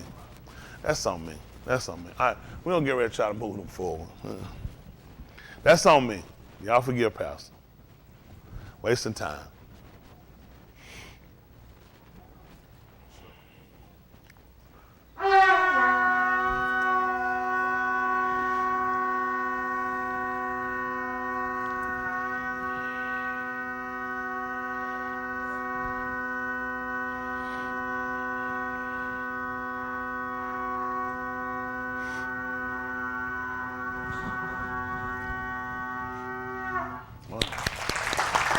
Is the air on? Is the air on up here? Let's up. All right, let's get ready to go down. There's some men melt meat down because they want to be poor. Whew, Most High, Yahuwah Elohim, which is the Supreme One, we come before you, asking you to look down from Shamayim to forgive us. Blot out our Qatar and our Ma'al, which are our sins and our transgressions. According to the Berith you Shabbat to the Abbas, the covenant that you vowed, that you would zakar us, remember us, that you would fetch us from no matter how far we were scattered, dispersed, and that you would bring us back to the Malkum, the place where you establish your Berith. And there you will establish it with their benin, which are their children's, even unto us. Ask you to barak those that are behind prison walls, those bereaved, those in war-stricken country and disease and pestilence, those that support you and those we commit to you, those watching in of an earnest love. Ask you to barak those that are out-of-towners, keep them and strengthen them. Barak us with your Ruach HaKodesh before it's everlasting too late. We allow before you that what's been spoken and speaking and being spoken is acceptable in your own, which is in your sight. That you will transform us from being fearful, doubtful, disbelieving, contrary to, fault-finding, that you'll remove it from us and that you will view us through the of Yahushua HaMashiach, which is your salvation, the anointed one. That you'll establish us to be an arm, a people, that we might be a goyim, a nation, before it's everlasting too late. We ask you to bring back those gone astray, taken from us, the married, the single, the separated, especially our young adults and our benin, our children. Be a keeper to those that are here. We ask you to please establish it. Please don't let us fall to faint, move away because of the things we see and we hear that come upon the arise. How do, which is thanks for all you give us, the Mut, Zarak, Ahab, the Rekam, which are the mercies of Yahushua HaMashiach. It's what he gave us, what he manifested to us. Be an example to us on how we ought to halak, walk, and live thereby, Kai. We ask you to search us, see if there be anything that cause us to fall, to turn away from you. Please cast it from us. Don't hold it against us. And lead us in the way everlasting. Halal us. Let the bar of our partner and meditation of our law be accepted in your sight. We ask you to take full control. That the Tahalim, the praises, the Kabud, the glory, the Kabad, the honor, be unto you. In the Shem of Yahushua HaMashiach, we palau. Let us all say, Amen. Whew. I know y'all at home just sit there and bow your head in front of that computer. I ain't crazy. That take me a minute to get up. I ain't crazy. I know what them folk doing. They sitting there and say, well, I just... Yes, I'm old, breaking down. But I ain't giving up. These folks sure want me to quit. Why they want me to quit? Get them an excuse, don't it? I'm going to keep standing. I ain't not sweating. Who are they, the graded bunch? What you was trying to show us? When you probably been finding something for us? Sir? Oh, no. You probably been finding for me the Taliban, when they went to visit George Bush's stay at his mansion when he was governor. They went to stay there. Yeah. The head of the Taliban, they went to stay there. At George, but you should look it up. The head of the Taliban, back in the time, they went to stay at George Bush's house when he was governor. These folks friends. Huh? Yeah, I don't know why these folks ain't fighting nobody. These people all know each other. All these people know each other. We the only niggas sitting around thinking, oh, these people, they know each other. They know me and you tell the same lies. Hold on for a minute. I got folk with, Derek, you went to Afghanistan. I mean, you was in Iraq. And the citizens used to call you liberators, didn't they? Folks, you was a terrorist. Now when them folks saw him as a terrorist, them folks looked at that man, because think about it, them folks looked at, let me see, Saddam Hussein and you. We got more people dying since you came. Y'all know back then they never had no suicide bombers. They never had no, did y'all know that? Yes, they never had them. That's right. They never seen these people, not till you came. They had you thinking all these Arab countries walk around here with these folks never seen this stuff till you came. You know how you become a suicide bomber? They make you promises of what they're gonna do for your family. Most of y'all don't know that though, do you? People ain't just strapping on a bomb for that. About as stupid, it's business. Somebody going to kidnap your daughter and threaten to kill your wife, rape your wife, you'll strap one on you too. Most of these people don't even know how these people do this. They honestly think these people just dump up on their own, strapping bombs on and walking around here, and what you get out of it?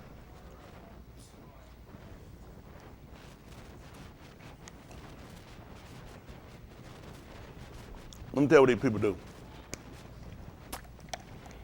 They'll catch these people that made friends, and the American people and these soldiers trust them. Then they'll go in there and kidnap their families. They'll threaten to kill them and rape them. The killing ain't the part, it's the humiliation of your daughter being raped. Unlike him where you can whore and still get somebody, you can't do that stuff over there. You can't sell no booty over there. That stuff will get you killed. Everybody want a virgin. So your daughter go out there and she get raped, it's gonna be bad for her. So what do you think a father do? If somebody kidnapped your family and threatened to kill and rape your kid and your little baby, you'll strap a bomb on and go and do it too. See, I'm not justifying what these people are doing. I'm just trying to get you to understand how they create your fears and your phobia. A lot of times, you don't know the whole cause of why some of these people made the decision they made. Every one of them are not just haters of us and want to kill us. It's the fact that they kidnapped their family. They're threatening to rape their wife and their kids. What you gonna do? You got a little baby, they threatening to rape her. And cut her throat, cut your daughter's throat. Kill your son and your wife after they rape her. Then you'll be willing to strap it on and you'll walk in a crowd too. And then they'll go a news story, you know what they say? Another one of Osama bin Laden, another Taliban suicide bomber, strike again today. Little do you know the whole story behind these people's struggle. Why y'all think a nigga go on the street and just sell dope? Yeah, we got some out there selling dope, they want to do it. A lot of them selling dope on the street because they can't get a job, they can't get no money. Did y'all know that? But when you see them, all they told you was, they just lazy, sorry people don't work. It's working to get out there on your behind and you risking your life to sell dope to make money. You know a lot of these drug dealers take care of their family? They mamas and aunts, and some of them take care of people in the community. They don't tell you that part. Some of these people actually put money back in their communities. Some of these people actually employ people in their communities, putting other people on. What they do, they buy, let me see what a drug dealer do. A drug dealer take all their money and bury it. Let me see, drug dealer go shopping. Drug dealers go out to eat. Drug dealer buy cars and rims and necklaces and coats and jackets and fun, beer, alcohol. All this is fun. How many businesses? Because people don't know business. It's economics. It's economics. A drug dealer don't buy no money to pull up to stay poor, but drug dealer buy get money so they can buy stuff. They can have stuff. People around them who they like don't have to be broke. Folk got a job. Tell me who they take care of. They ain't taking care of them. With a job, they barely making it. Nigga sell dope, he got here and get it. What he do? He want to put everybody, nigga, man, put a nigga on, man, nigga. All right, come see me. I got you. I put you on. What's up, man? I heard you doing, man. Help me out. Help a nigga out. Then they see old folk in the neighborhoods. Listen, you were good to me when I was young. Look, put that. I got that. Take care of that. Pay for somebody to get to it. Take care of that. They say I'm justifying drug dealing. No, I ain't condemning them either, because them how to condemn these pharmaceutical companies. Who they taking care of? Pharmaceutical companies don't put nothing back in the neighborhood. They put opioids in the neighborhood. Hello? I'm just being honest. Ask yourself, how are these people getting these needles? Oh, I know they get them from diabetic. Ain't that many diabetic getting up no damn needles. Because they only give you so many to go with your shots. That's how these syringes getting on the street. All of them are not syringes that have been used before. These new syringes, they know in order for these people to do the habit, they got better get the supply. So they putting syringes on the street. Man, you can't be that stupid. I'm gonna tell you, you get the shot. They let you, when you go to the store, they ask you how many needles you want. You get the script. But before that, you remember when you was getting the needle, did they let you come and say, how many you like to have? Or they gave you so many for they feel like for the month that you need it? Well, that broke my hustle. They said, go to Kroger. So now Kroger's getting it to them. He said, Kroger, they let you get as many as you want. Walmart. So that's another reason it makes sense on how they getting on the street. I wouldn't. If you got it, but your bottle of insulin is what, 30 days?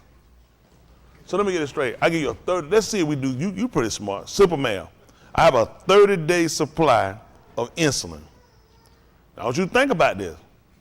How many needles I need? 200? What would be the purpose of giving me more needles than I need? If my supply is only 30 days, if you gave me 100 needles, what am I going to do with the other 70? What? 100 needles, 30, 70, right? What am I going to do with the other 70? Make sure they get on the street. A lot of these people, they don't care about them needles. Yeah, loan them out to each other, give them out to each other, get them. Why would you be letting people get more needles than they need? It's because the people on the street need them. And you got to listen, they paid for them, their insurance, their Medicaid paid for the needles. Now they get on the street because I need users. If users can't get needles, then I can't create new ones. See, the old ones already in. Old ones going to die after a while. You always got to keep creating new ones. Just like crackheads. You know what happened to crackheads? They get older and they die. So you got to keep creating. So you make sure it get around schools. Make sure little kids get addicted. Make sure someone get put on. They know what they're doing. They know what school they put it around to. Predominantly our school. White kids got some of the worst drug habits. Simply because their parents get them ridiculous allowances. My allowance was $5. All the way to I was 19. Some come out no cutting me going, I'm at $5, nigga. White kid get $50 a month, $100. How many of y'all mean white kids get this? You like, white kids get credit cards. You have a credit card? Now when I started going to school, white people, I was just blown away with the stuff they give them. They get these kids cards early. They don't have no license. They'll still let them drive. I mean, nigga kid, you drove without that because you stole your mom them car. Yeah. I assure you they don't know you had no car without no license. And black folk, we ain't had no car leave at home. If our car was at home, it cause it was on bricks. The engine was on a tree, on a rope. Cause our uncle who be telling lies supposed to come back and put the engine in it. Man, you get no rental car at home. Niggas were hurting. You got a car, that car, listen, they need that car to go to work. They ain't got time for you and your friend be in no car. Not that car they gotta go to work in. White folk, they make sure their kid get a car, and a good one too. They don't be getting that niggas. I ain't even know car came with air conditioning. Me and my friend, you roll your window down, you put music in, that's how, and you ride fast as you can, let that hot wind come in and try to cool you off. That's what you did. Air conditioning? No, none of my friends had no air conditioning. How many of y'all had a car with air conditioning when you were growing up? That's because y'all grew up in a whole different time period. I can tell you, you remember air conditioning in your car? You ain't getting no air conditioning. Man, see your car, first car had air conditioning. You were so happy to ride. What you had? Boy, that was serious now. Cam, your first car had air conditioning. And you just happy to have a car. Man, I ain't worried about no air conditioning. You just want to ride. You want to ride. When you want to stand at no bus stop, man, rolling on one, that was your air conditioning. Man, I got a car like that, I lost my mind. Well, I tell you, things done changed now. These folks now, everybody air conditioning running now. I got to have it now to kill you. I wouldn't take a car without it now. But back then, ooh, the way your first car had air conditioning. What was your first car? Boy, that was a serious car, nigga. Hold on for a boy, you's a nigga. How you get that car? I take that back. That was my second. My first car was a 1982 Caprice Classic. 82, I'm trying to remember the 82 Caprice. Boss Chevy Caprice. No air conditioning. What year was that when you got it? 82? Hold on. 77. It was my first car, which was my granddad gave it to me because it wouldn't work. I had to get it fixed. It was a 77 Caprice Classic. 77 Caprice Classic. But what year was it when you got it? In the 90s? I got it in the 90s. Oh, that was way too old. I was 80. I got my first car in 86. It was a 76 Chrysler Cadova. Yes, sir. You know what, that Chrysler Cadova? Yeah, I had that Chrysler Cadova. It had that little gold emblem on the side of it. I want to take that thing off and pawn it. Boy, you was a poor nigga, boy. You want to just come up. Boy, that thing was serious, boy. Yes, sir. Had the leather seats in there. Had the gear shift in the middle. Got them mighty know. That was serious business, boy. See, back then, them were the days you had to learn to enjoy. It was ashy. It needed some lotion on it. We got it painted. That when Earl Shot had real paint. Now if you go down now, your car getting painted, that's fingernail polish. You just don't know it. All right, this is Romans chapter 15, verse 4. Y'all give me a little time. I try to get out y'all way, because y'all ain't set when I try to tell y'all how this system works. What y'all gonna do when these folks take me away from him? These folks gonna see him. You know they're gonna be saying, I've been ready for that nigga to go. He got on my nerve. I love white people, all of them, the Klan. I pray for them every day that the Lord Jesus keep them and strengthen them. And help them kill more niggas. All right, they be praying for their own death. All right, this is Romans 15 and 4, listen. For whatever Nikatav before, Was written before Nikatav for our alignment, to teach us, instruct us, so that we, through endurance while we're going through, and the Kum of the Ketubim, because you got to give us some consolation, might have your call. but we got to get it from the writing. So a lot of times people get stuff to encourage them, it don't come from the word. Only reason why we use the word, the scripture, the writings to be our constellation, that's the only thing for us that's founded on some principle that can't be broken. Y'all got it? All right, we'll look at this thing. See if that's Yehukanan, chapter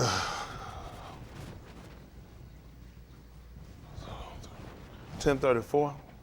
Let me see this one. 1034. They call it John Yehu. So what does his name mean, Yehukanan? Khan, that's right, favor, Khan. They call gracious.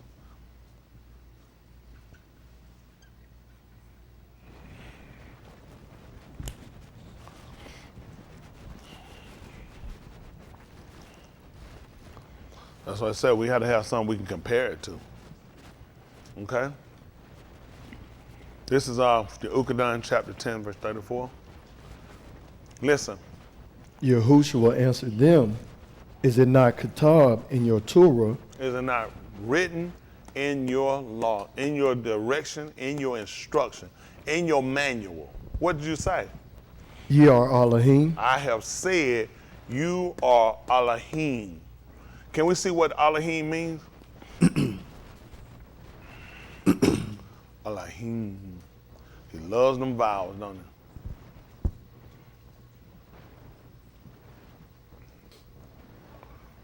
He said, I'm God. What does that mean? That means you God.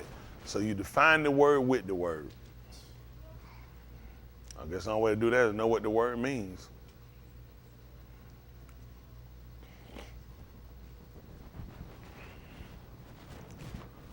Supreme ones. See, in the ordinary sense, that's the problem. We're not ordinary. We are extraordinary. Y'all make sure we get that put out somewhere. We're not ordinary. Be extraordinary. We're extraordinary. Remember, that's a difference. All right? He told you that literally it means you are the supreme ones. Y'all got it? So we're going to look that up and let's see what they put as superlative. That should go up on the super, supreme. Let's see what supreme means for their Google. And the only reason why we're doing that is simply because if he called you something, it's important for you to know the meaning. So you know the meaning, then you know the dynamics of the word. I heard how many times I said in your law, ye are gods. If he called them gods to whom the word of God came, then the scripture cannot be broken. But did we really understand what the terminology was when you used the word? A lot of times we looked at saying that we're a God. We're saying, he's saying God, but we ain't like him. Why you're not? According to Bereshit in chapter 1, verse 26, he said, and let us make them Yeah. in our image, after our resemblance. And because it don't make sense to just look like him if I can't operate in some similar capacity. But so what was the purpose of these people enslaving us? It was to take away the psychosis thinking that you were better or more superior than anybody else. That's the purpose of domination. If hypothetically we did a wrestling when we were wrestling, the only way to win is to pin you or to make you submit. That's the purpose of war, making you submit. So now once you submit, are you still the best? If I beat you, are you still the best? We run a track race and you the fastest, you the best, I beat you. Are you still that person? So guess what that does to his psyche? I ain't as good as I thought. I'm not the best because I got beaten. You see what I'm saying? Do y'all understand just how this hurts you? How it hurts us? Listen, it works so well that white people can now let you go and buy guns. Go and see if Israel let the Palestinians go buy rockets. Hey, here goes some pay, go buy rockets. They ain't stupid. Where they gonna use them at? On them. They know these people not gonna give up their fight. These people are fighting and shooting them with less superior weapons because they refuse to be dominated by them. You sat in a place that you've been raped and robbed for a longer period of time, done worse than these people been done, and they give you a gun, you sit here, and you still captive to them. How are you captive and you got a gun? How? Because they broke your mental state. Yeah. Let's see.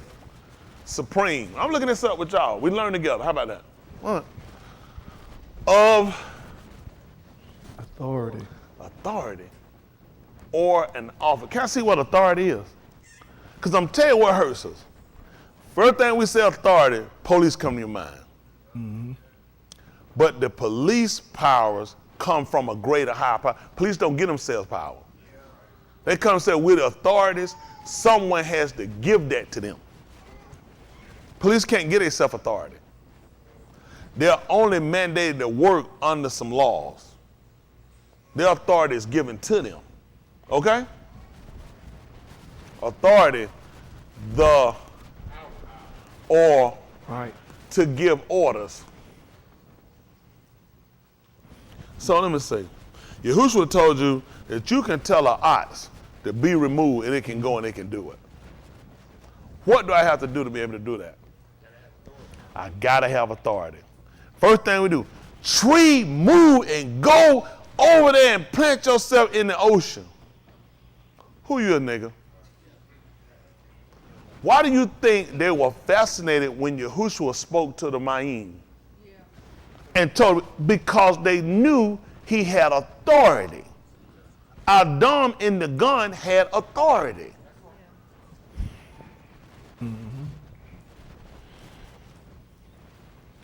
Let me tell you something. Animals can sense it. People can sense it. Just like they sense fear. And that's what they took away from us. They took away a lot of things from us. So just like saying that, listen, the power or the right to give orders, make and enforce. The man told him to go and told him to subdue the land. Subdue? Overtake it? Control? I have the order. How many of y'all never looked at what the definition to authority was? That makes a difference. Now when you're saying, now I said to you in your instruction that you are Elohim, supreme.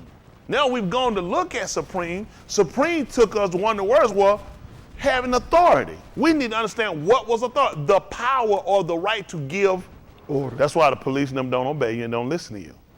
Because you don't have authority. That's why these people don't stop. They make decisions for you. So they stripped you of this. and enforce. Obedience. That's why we can't make them do nothing. That's why they made us stop whipping the kid. They took that control away. Our kids, we got to have permission and we got to sound and reason with them. All that was a matter of stripping us from being Elohim. Now you see how they beat you? So their whole purpose of masking this system was to take away your authority from you being the supreme one. Because now you can read that all you want to and read it. But let's just be practical. What authority do you have? What authority do you have? Who can you command to come into obedience? Nobody but Yahushua. And what did he have that's different than you? Nothing. The Torah.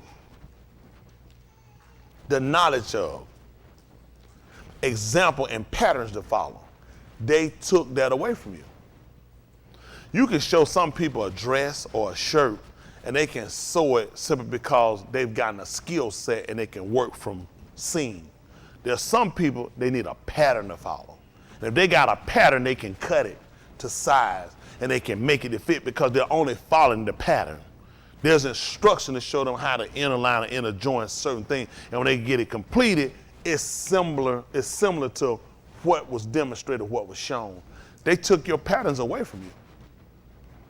They took your instructions away from you. So how are you going to operate like this? Now you have to look at being Elohim in a different fashion, simply because Elohim is one of Authority. You know what they said when Yahushua spoke? He spoke like a supreme one. He spoke like Elohim, as one that had power or the right to give orders, make decisions, get the people to sit down into groups, put them in groups of 50s, and then take that kid's lunch and I'm gonna plow over and we're gonna break it up and feed them. He made that decision. He was walking, he's looked and realized, I have compassion on these people, lest they faint in the way. Feed them. He could make that decision. He could give that order. Who you think you is, nigga? I ain't hungry. Sit down and eat. Decision maker. He could enforce obedience. Make decisions. This is what you're supposed to be able to do. So you've been reading, quoting something, or quoting something, and you never knew what the words meant. And that's what they've been counting on. Our ignorance is how they've dominated us. Let's go back to where we came from authority at. Supreme. Of. Authority. Or you hold a office that gives you the ability to make decisions, to enforce obedience, or someone holding it superior to all Others.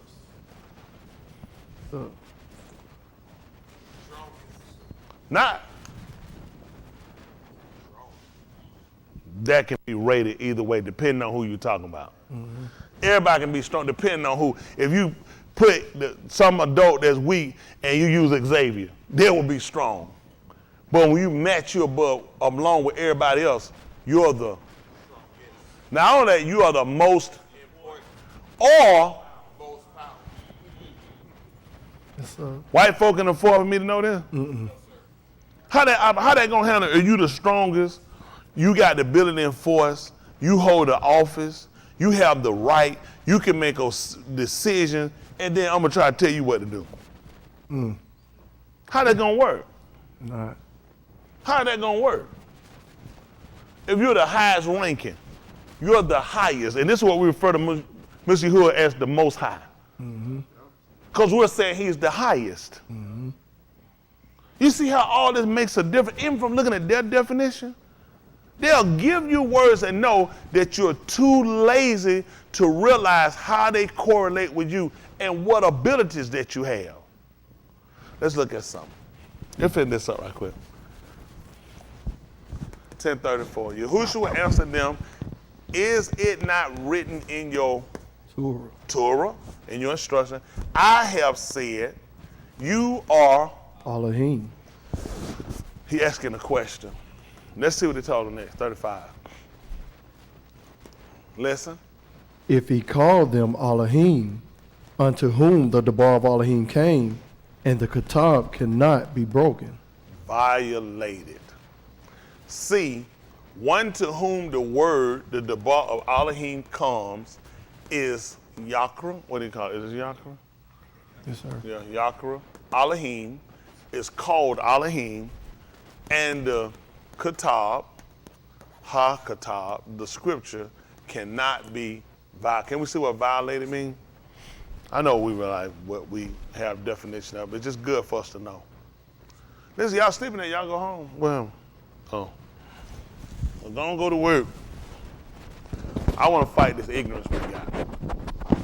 And this ignorance is going to be beaten with intelligence.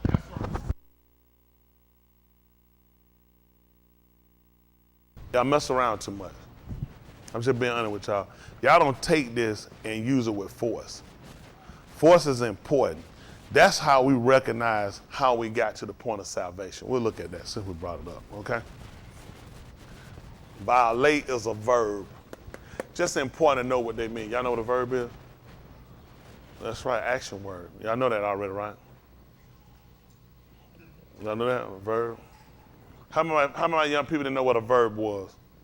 That's what it means, an action word. This is an action, to violate.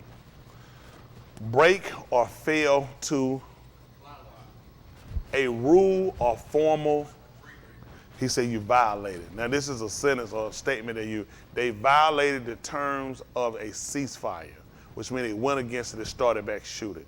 So for us to go against that, then we can't violate it. We can't go against what he said, basically what he's saying. There's a term, an agreement that was made that we were Elohim. When was this term stated and made? Who? Tahalim. Tell them what it say. Barashit, when he made us. He went to the 82nd chapter of the book of Tahalim, when he told us that Elohim stood in the Adar of the Elohims. That's when he made that statement. But before that was made, he already told us, he said, let them have. That was a singular person. But he said, let them have. So that was an agreement that was made. That was the term of our agreement, that we were going to be Elohims, and that we were going to be decision makers, that we were going to be the authority, we were going to be the ruling power, that we were going to be the strongest, and we were the most high. That's how they recognized us. Even with the birds and shaman, we were the most high. We were the most high. We was the strongest. It made sense Shamshun to have the straight hair. So how strong was Adam? Because he was the first Elohim. He's the strongest. Hello? Yes, sir. I said, man, he was the strongest. You can't put him over unless he can bear. He could perpetrate the action that he was the strongest, that he was the highest of all of them. And see, that's what they did us. Now, how we had to ask ourselves, how were we induced into the fabrication to believe that we were the weakest? We were the most vulnerable. They fed us. Just like they did with Adam. They fed him. You heard people say you've been fed a bunch of lies? Mm-hmm. They fed us lies about ourselves. They fed us lies about our Redeemer, that we couldn't be delivered, that no one cared about us, that no one was coming to recover us or redeem us. Let's look at what the word redeem means again, please. Y'all five, y'all go to sleep. Go ahead and do it. Because that's going to be, it'll come back up against you later. Listen, I know it's a fight. I'm tired too. But one thing I'll be tired of, y'all be tired of being stupid. Mm-hmm. You ought to tired of being behind. You ought to be tired of feeling like you can't make it. And at some point, something has to strike us to come in and give us that nakum, like he told her, encourage her, let her know that we can make it. Mm-hmm. That this is something we're going to do. We ain't going to try to do nothing. We're going to do it. Try is another failed attempt. Compensate for the faults or bad aspects of something. That's what we were waiting on. They didn't want to know we were going to be compensated. They did not want to know we were going to be redeemed.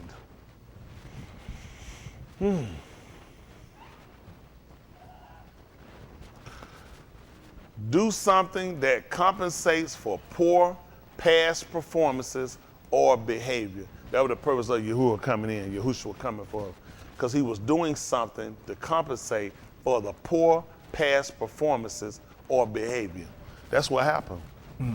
He visited the iniquity of the Benin, of the Abbas, so that was the purpose of coming to redeem us. The people that got into captivity in Mizraim were not the people that came into Mizraim. They were people that were born into Mizraim. They wound up being victims of whatever happened with behavior. They wound up enslaving the other one. That's why he had to let us know that he was the Elohim that redeemed us from the house of bondage, which means he came to get us because he was doing something that compensates for the poor past performance or behavior. That makes sense. Listen, simple sounding, but you need to understand the purpose of why he came. He was trying to make good to us or for us because of some past experiences of things happening. Y'all got it? That's something we had to recognize. All they taught us was, I'm the Elohim, I'm the God that redeemed you from the house of bondage. How many of y'all never really paid attention to what it meant? I didn't. Wasn't no reason. It meant what it said. Redeem meant he came to get us. That's what I because I looked at leaving the house, but I never paid attention. Why was the word redeem rendered? We know it's not our word, but it's a word that's similar to our, because it's one thing to come and get you, it's another thing to make up for. That's nakum. That's consolation. I'm going to make good on this whole thing. This was a poor decision. This was a bad aspect that happened, but I'm going to make up for it. Like, even we learned that with each other. If I took them and said, if you have $1, I don't know if you have $1 on you. Does anybody have $1 on them? They get quick. You got $1. I'm not going to turn this into nothing. But I took this from you, and it was a bad decision. This was a poor behavior, and this was something that shouldn't have been done. Okay? And I want to just tell you, I'm sorry. So now what we got to do? That's how we work. That's how we think. That's how I want. If I apologize, that makes something. No, I have to give you this, and I got to multiply it, because I'm going to make good for this. I had to compensate you because this was a piss poor decision, and it was a bad behavior, and it has to be made up for. They never taught us. All white people did tell you sorry. We apologize. The man's still injured. The dollar is still not been returned. Mm-hmm. And if it was, what's been lost over the course of, where did it put him at because of the loss? That's why you'll read in the 14, 18, 19 book of Orion that deals with Zacchaeus. When Yahushua told him to come down from the ox, he told him if he'd taken anything that he would give it back. Because he was compensated. I'm redeeming it. I'm going to make up for the bad decision. He said, I took something by a false accusation. If I'd done it wrong, I need to make up for it. That person needs to be redeemed for that. You know what I'm saying? I don't care, child. I just want to be gone. I'm good. I let all that go. That's in the past. I don't know how you got that. Because you would know, he looked at, I didn't forget. I compensated for the faults and the bad aspects of something. That was a bad deal. What happened? It needs to be reconciled. Reconciling, I need to come in, I need to make sure I put you back. I'm trying to put you back to value. You lost something during that time. You just can't come along, I take a man, lock him up for 20 years, then give him, I say, well, you know what I'm saying, we made a mistake. No. Man, it'd be compensated. You know what they'll look at? A couple things they look at for people that done that. Lock you up for 20 years, it was wrong. What were you making per year? That's what they're gonna look at. What were you making per year? When they came and got me back then, I was making $23,000 a year. Let's do 23,000 times 20. Still ain't right. Let's do it with cost of living changing. Now we need to go with the cost of living on the 23,000. That still ain't right. Because not only that, it still affected you in some ways. Yes. So we're gonna do the 23,000 with cost of living, basing off of every year annually. Then we gotta come in and look at, we still gotta get you for the suffering. That's redeeming. So when he tell us about him coming being our Redeemer, I'm not looking to just get me out. I'm good. No. Get me out and catch me up. Yeah. That makes sense? Yes, sir. But see, the master, slave master, your prisoner, had never taught us that, has he? Nope. He's never taught us that. If somebody say they sorry, they done took your, I run out the street, wreck your car, your only car, smash it up. Man, I'm sorry. How you supposed to get around? And he got to go to the hospital. He got doctor bills. Man, I'm sorry, man. True lamb, sorry. That's all I can do for him. And keep it moving. How is that helping them out? So why you accept the slave master apology? CSX Railroad, how many of y'all heard of that? They also benefited from slavery. Wells Fargo Bank, how many of y'all heard of that? They was a part of slavery. All these people were part of slavery. CSX is one of the largest railroads out here. They benefited and made their money from slavery. American General Insurance, how many of y'all use them, huh? Y'all heard American General Insurance? Mm-hmm. You sure, because they write a lot of these people, the other insurance company you got, they actually writing under them. Oh, all these little funky little insurance companies, a lot of these people, it's only a couple of really major people that actually handle it. Everybody else already just they're just writing for them. American General Insurance made their money from slavery. When the slave master had a slave, he insured him. So he never lost. You work, I make money, I beat you, cut your arm. How you think you get dismemberment on your insurance? Mm-hmm. This makes sense. Hypothetical, come by for a minute. This nigga here works. How many hands you got? This nigga my fastest cotton picker. Cut his hand off. How fast he pick now? I gotta call my agent. My nigga done lost a hand. He gonna work to try to please me. Little he know I have a policy that covers that. I cut it. Does this make me a smart businessman? My fastest, best cotton picker, and generates me the most money out of all my slaves, I cut his hand off. What does it do for my business? Unless I got insurance.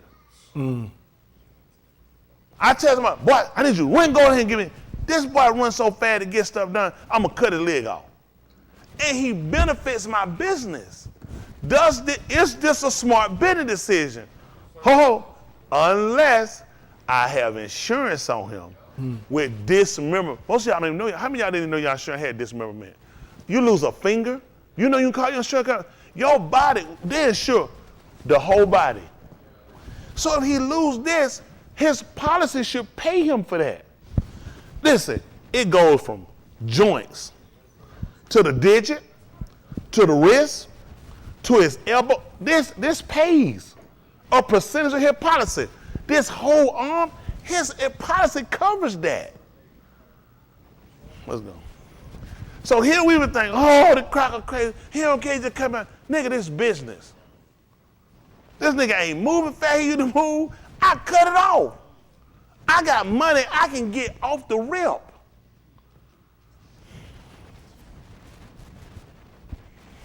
I need money to buy more slaves.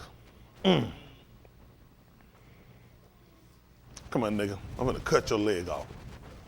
It's all math. It's all money. See, when you don't know, why would you even think about it?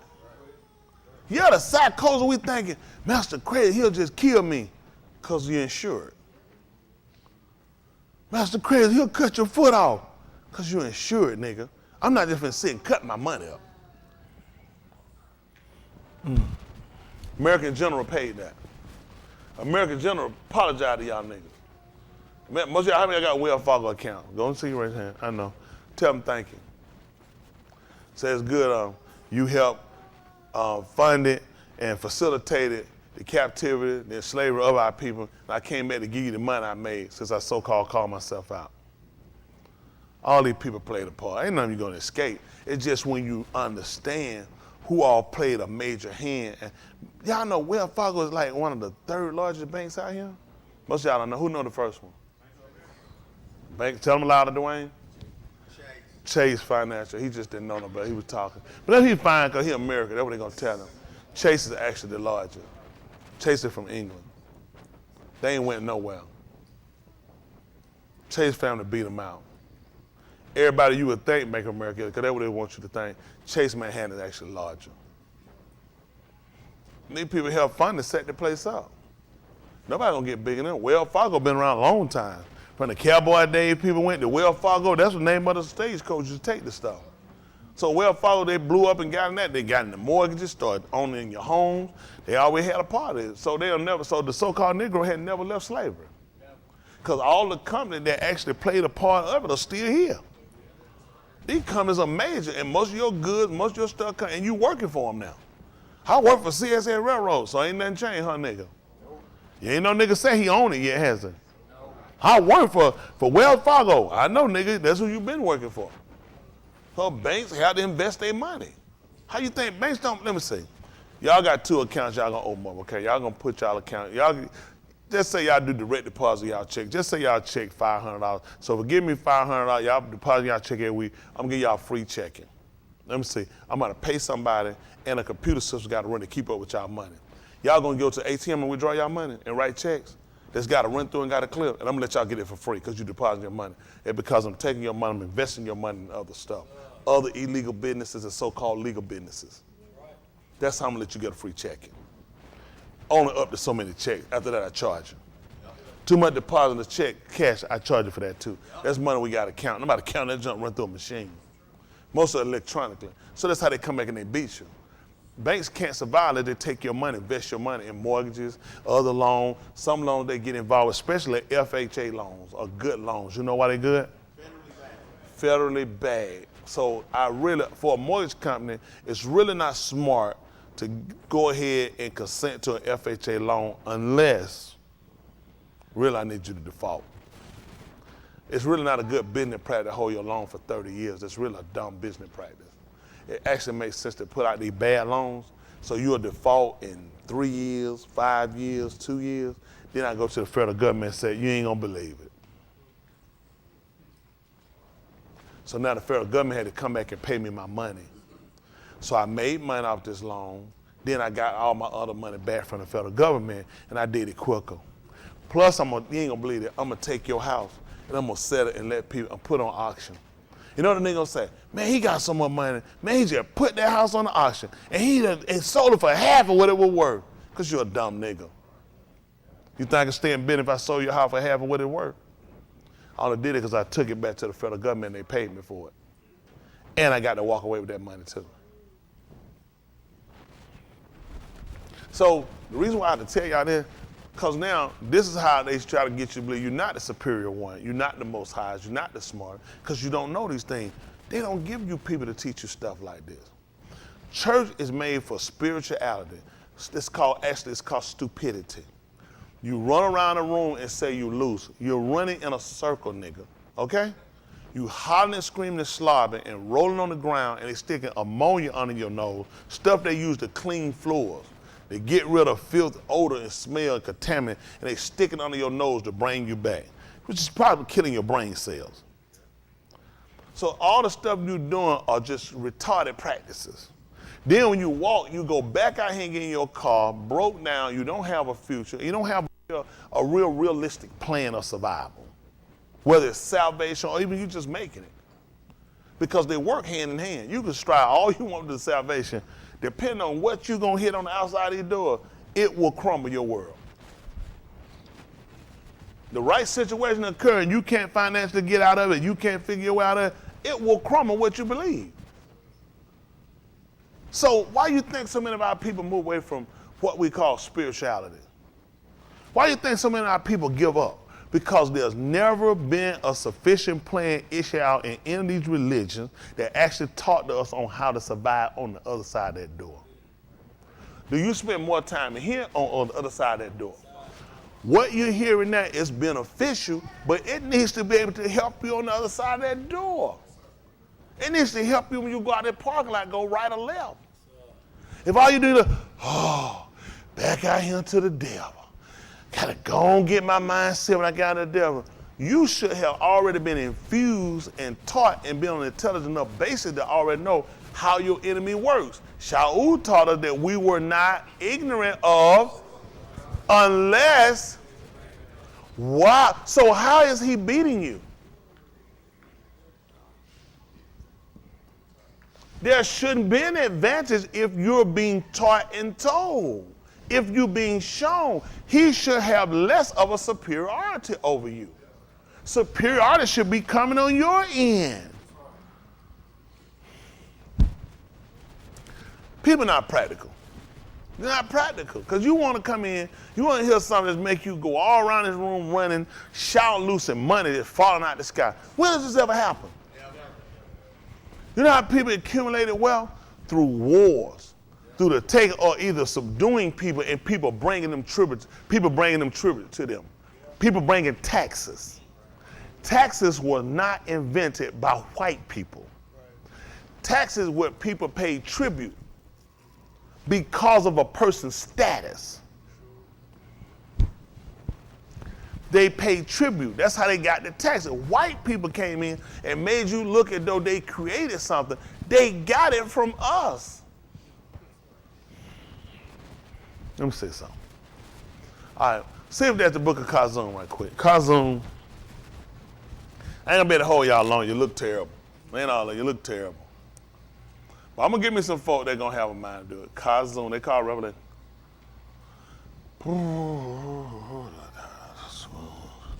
See if that's 21, 22.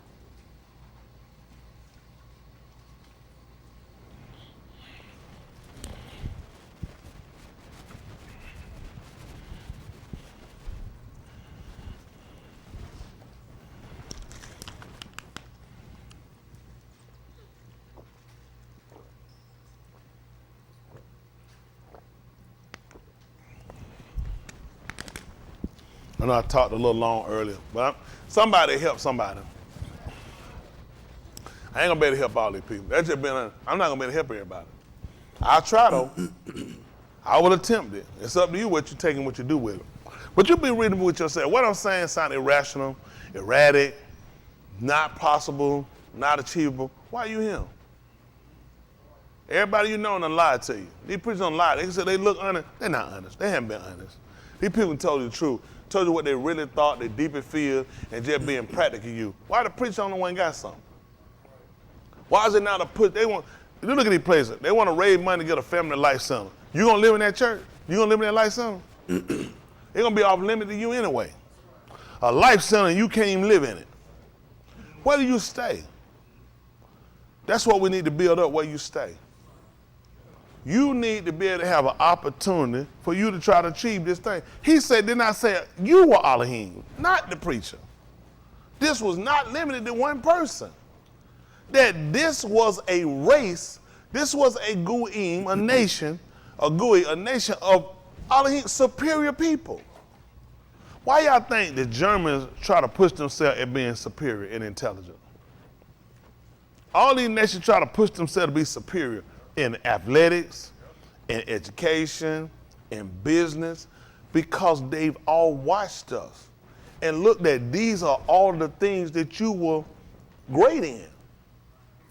That's why they brought us into their sports. We just made sure we didn't know, we wouldn't ever think like that. They knew they couldn't stop the operation of our strength and our performance and stuff, but they looked at it was controlled. It was controlled. These people are doing experiments inside of glass bottles and do. You know why they'll do it that way? Because it can be controlled. I can shut it down. They'll do it inside of cages. They'll do it inside of cylinders or different things they might do, aside something like cells that's totally blocked and locked off, and they'll let certain things happen, behaviors, or they'll experiment with certain electrical things or certain type of diseases, and they'll inject or put things in there or put things to see how they react. And the reason why they'll do it that way, because it's controlled. I can shut it down at any time. Y'all got it? Y'all remember, what was that, Spider-Man? With Dr. Octavius, Octopus, and they start looking when they got out of here, they keep trying to tell them, it's out of your control. You've lost it, it's big, it's more than what you can handle. So white people have looked at with you, They cannot afford for you to explode on them. So I put you in control system in arenas, in parks, in places that I know it's controlled. We can shut it down. All we do is close the entrances off. So everything's contained. Why do you think black people, they ride, they start, look what they do. They start to break you down into cylinders. It's controlled. We start controlling how far you can go and how far you get. We start condensing your area. First, the people out of hiding for everywhere, they don't work. They look, we're going to break them down slow. They won't even recognize. Before they realize, we all the way back here. They done broke us down. It ain't as many of us because we've been snatching people out. We've been shutting down their areas. We've been containing them to keep them from getting to other places. And before they know it, it's all control, broke up, and you back at home. Y'all see the police still sitting out there? It worked. Yeah.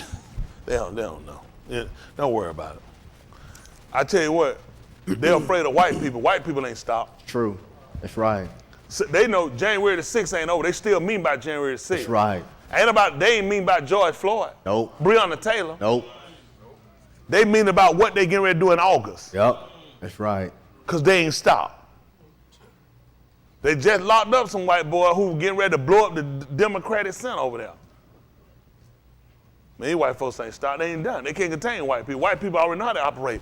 They train white people. White people say, I'm a part of the system. You don't think it was just kind of amazing that some of the people they were arresting, they come up in their place, they were Chicago police officers, New York police officers. These people were all former military. These were people that work for them and know their system.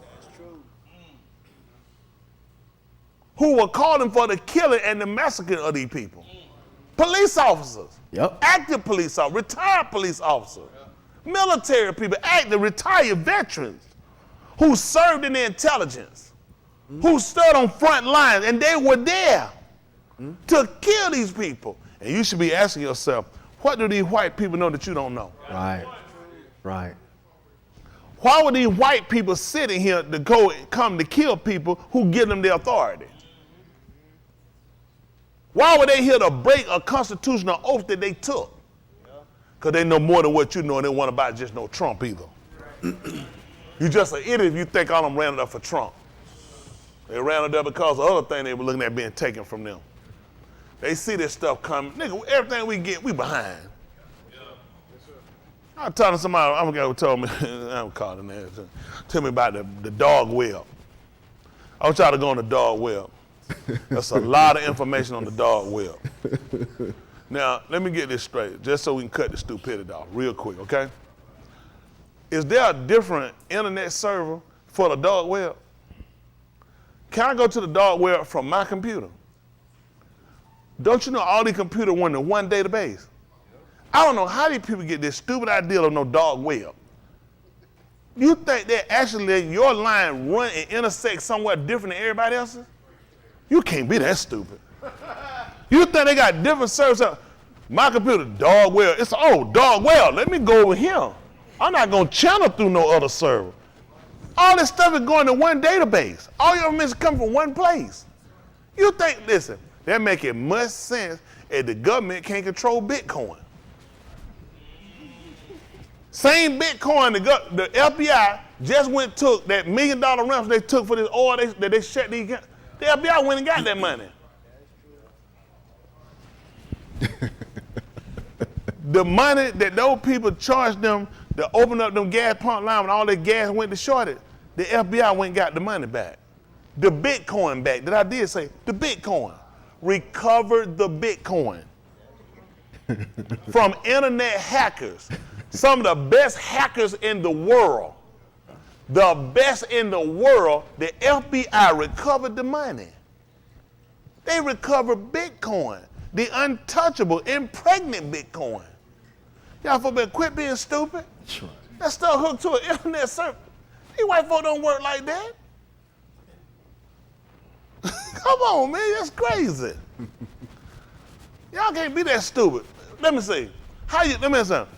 Somebody give me the web address to the www.dark what? You know the FBI and CIA ain't never even tried to type that in. They don't even know it. They be scrambling around now. All they got on their computer is Google, Chrome, Foxfire. You know they can't even pick, they don't even know nothing about this other stuff. Y'all can't be that stupid. It plugs to one server. I don't know what these folks thinking. It's one database that got all the information everybody pulling. Don't you ever be that stupid. White people don't give you no stuff like that. How many of y'all it makes sense when you think, I got people give me, I can go to dark web and they don't know it. They can't know it. You tell him, hold on for a minute. The government knows how to go to www.darkweb/darker. I couldn't imagine that. Why would they be on there? Because that's where you put all the secret information. Y'all read on the dark web. Man, August the 7th, you want to be there. It's going to be a big march. The government don't know about it. You can't be that retarded. Y'all can't be that retarded now. That's right. Don't listen, I'm the most uneducated person about the internet, and I ain't that stupid. It don't exist. If you type it, you put, these folks run thinking, they got algorithm, it picks up certain things you're doing. It's not happening. They just want people to believe this foolishness. And that's why they don't respond, because they just bust a whole bunch of folks on some dumb site. These folks talking about selling drugs, because it's a private site. That you just go on the internet. You type in www.private site that sell drugs or products. They show you how, the FBI just sends you watching these dumb folks. Right. That's right. That's right. Hey, John, over in Covington, at this address, I'm coming up with some drugs. We could talk about on him. This is a dog site that the government don't know about it. They locked all these dumb bastards up, and they should have been in prison. Just stupid. That's right. These folks here talking about prostitutes. Somebody convinced them there was a private site that they could prostitute and sell drugs on, and nobody know about it. How did you find out about it? Right. You know the only way that the FBI won't find out about it and say it don't exist? Mm-hmm. Mm-hmm. You can't find it that don't exist. If you know about it, they know about it. Yes, sir. Okay, let's just look at this. Kazun, they call Revelation 21:22. I saw No Mashakan therein. that they call temple. Tell them what happened in it. For Yahuwah Elohim Almighty and the Lamb. They are say the Almighty, he said a host of his armies, which is Sabut, which is by his armies. And the Lamb are, the Mashakan of it. they are the Mashakan, which means they are the temple, which means that they are the dwelling place. And we understand that because of the olive, and you can take the skin of the olive, and you can make a what? A place that you can habitate. So it makes sense that we can understand dwelling inside of him and the Lamb. All right, some of y'all know about the Lamb, skin. All right, keep moving. Go figure later then. 21:23. Let's see what happened. And the city Had no need. Hold of on, the sign. what happened? Who was Shaggy? Who was that Shaggy? I mean, it's on Scooby-Doo. All right, go ahead, Shaggy. Chris. And the city had no need of the Shamash, neither of the Yarik to shine in it. For the kabod of Elohim did lighten it, and the Lamb is the Ahura thereof. And the lamp is the Lamb. So he told it to illuminate. All right, let's see what happened. And the Goim of them which are saved shall halak in the Ahura of it, and the Malakim of the Arats do bring their kabod and kabod unto it. So how did Yahuwah get the honor and the kabod? From himself? Huh? So like taxes, they brought it to him. That's how he get it. They brought it to him. That's how we accumulate our wealth. You got to bring it to us. Y'all got it? Everything they got, how do they get their kabod and their glory and their honor? It's by their wealth, by their goods, by their treasure. They got to bring it right in. How you think Mizraim, how do we get it from Mizraim? Because we went to Mizraim and we implored them to get it from them. We know they gave it to us because they came and forced us out. And they gave us the goods. That's how we got it. Mm-hmm. We didn't get it ourselves. They came and they gave it to us. That's right.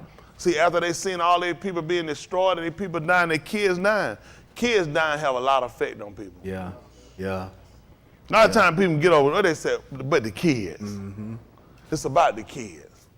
And when they kids started looking at their kids were dying, they brought it to them. They paid taxes. They gave us tribute. Y'all all right? I'm trying to get y'all to understand a principle of some things that you don't understand and that you keep assuming happen.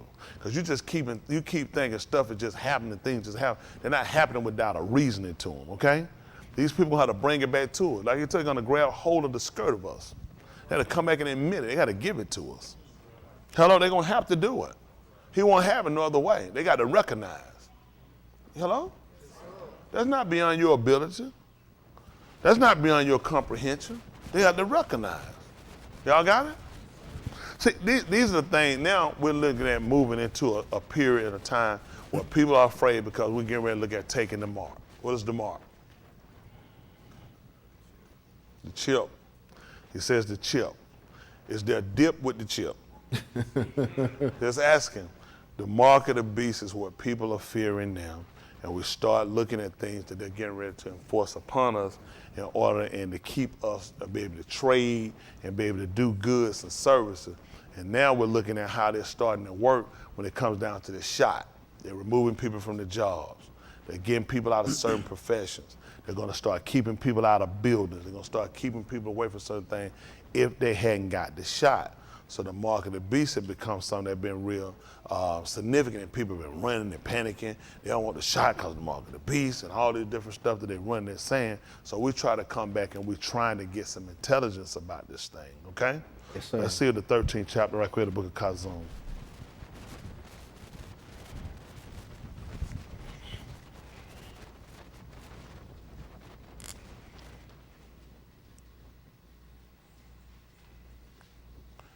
These people play with numbers. I don't know, 13, I don't know. Let's see what 13:11 say. So read Kazum, they call Revelation. Let's see how they go. I don't know how this read from him. We'll see anyway, how about that? Let's see. All right, this is 13:11 of the book of Kazum. It means visions. They call it Revelation. They had no revelation. Kazum is vision. Y'all got it? All right. And when you look at having vision, when you go to the doctor, how many of y'all been to the eye doctor before? What are they checking?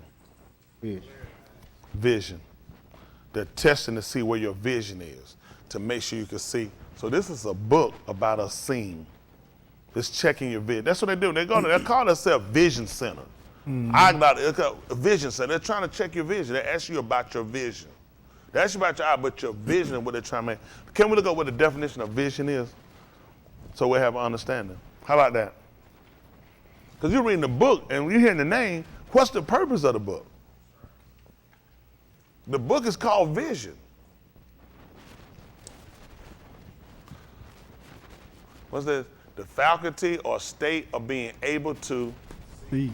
Now you got a book that gives you the faculty, the ability to be able to see. Y'all got that? Isn't that amazing? So we looked at the book and it was called, what did you think when they said Revelation? That's that scary book. It's a book about you having the ability to see. The faculty, being able to comprehend and be able to see. These are things I think the word we'll look is perceivable, is the word we'll look at.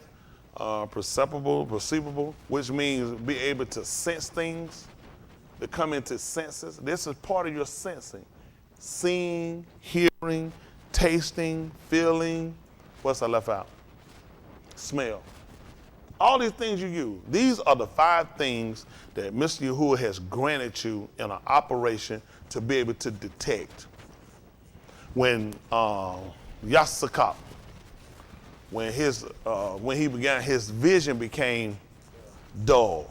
That's right, dull. All right, it wasn't sharp, just like a knife. You were trying to cut and you realize, man, this done thing's dull.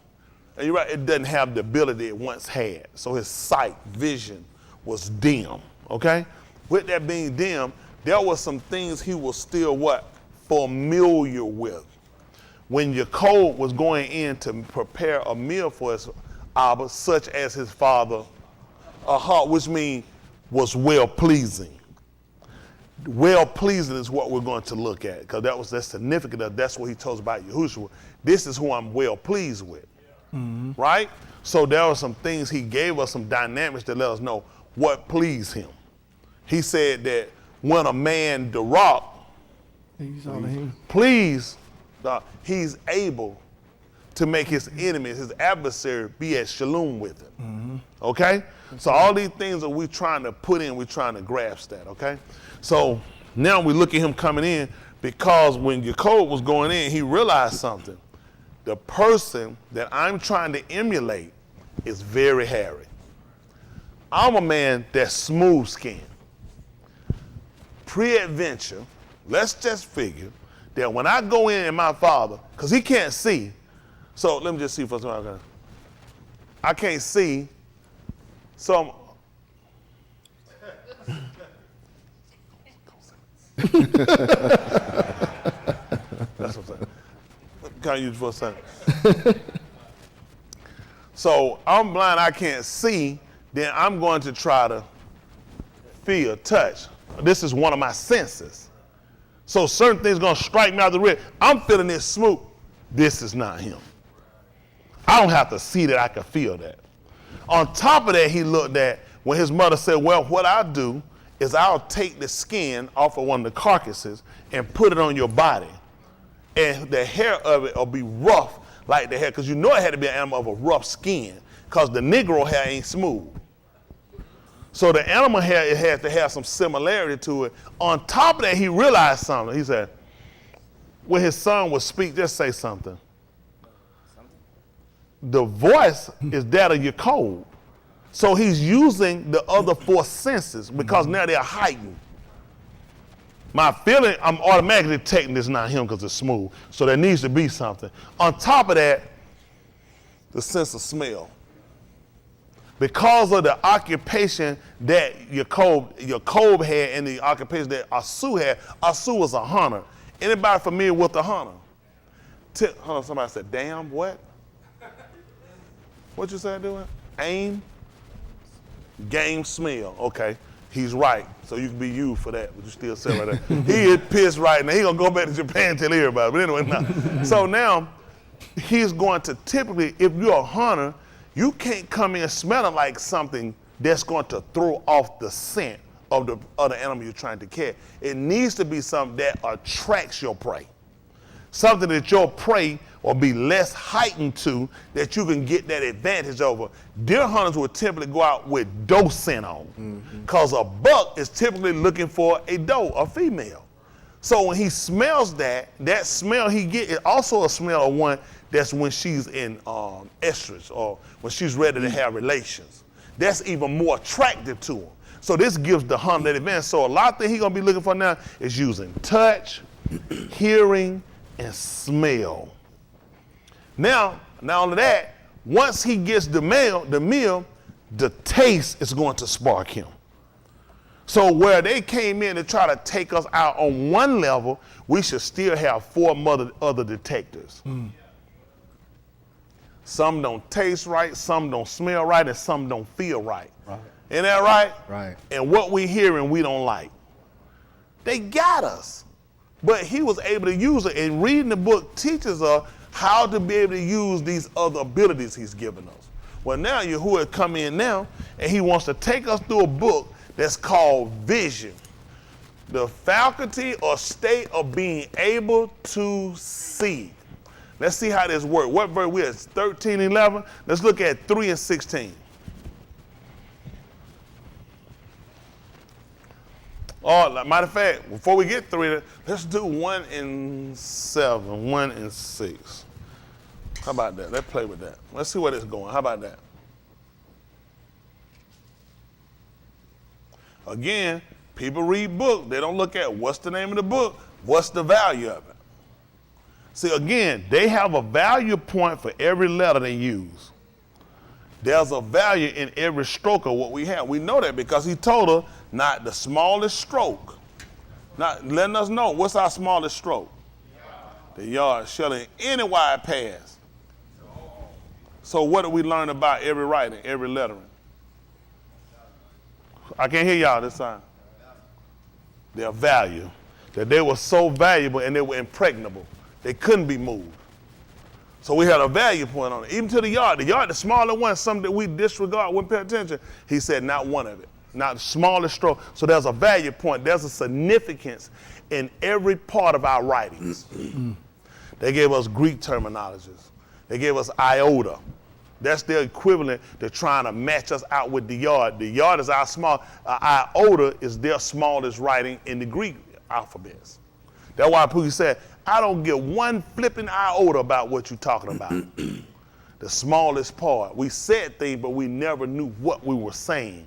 How was it that people that wasn't knowledgeable about the Greek philosophy or psychology saying they didn't give one iota about something? Why would you say, how many of y'all you see people say I don't get one iota of it? They never even knew they were speaking Greek. That you were actually talking about the Greek alphabets.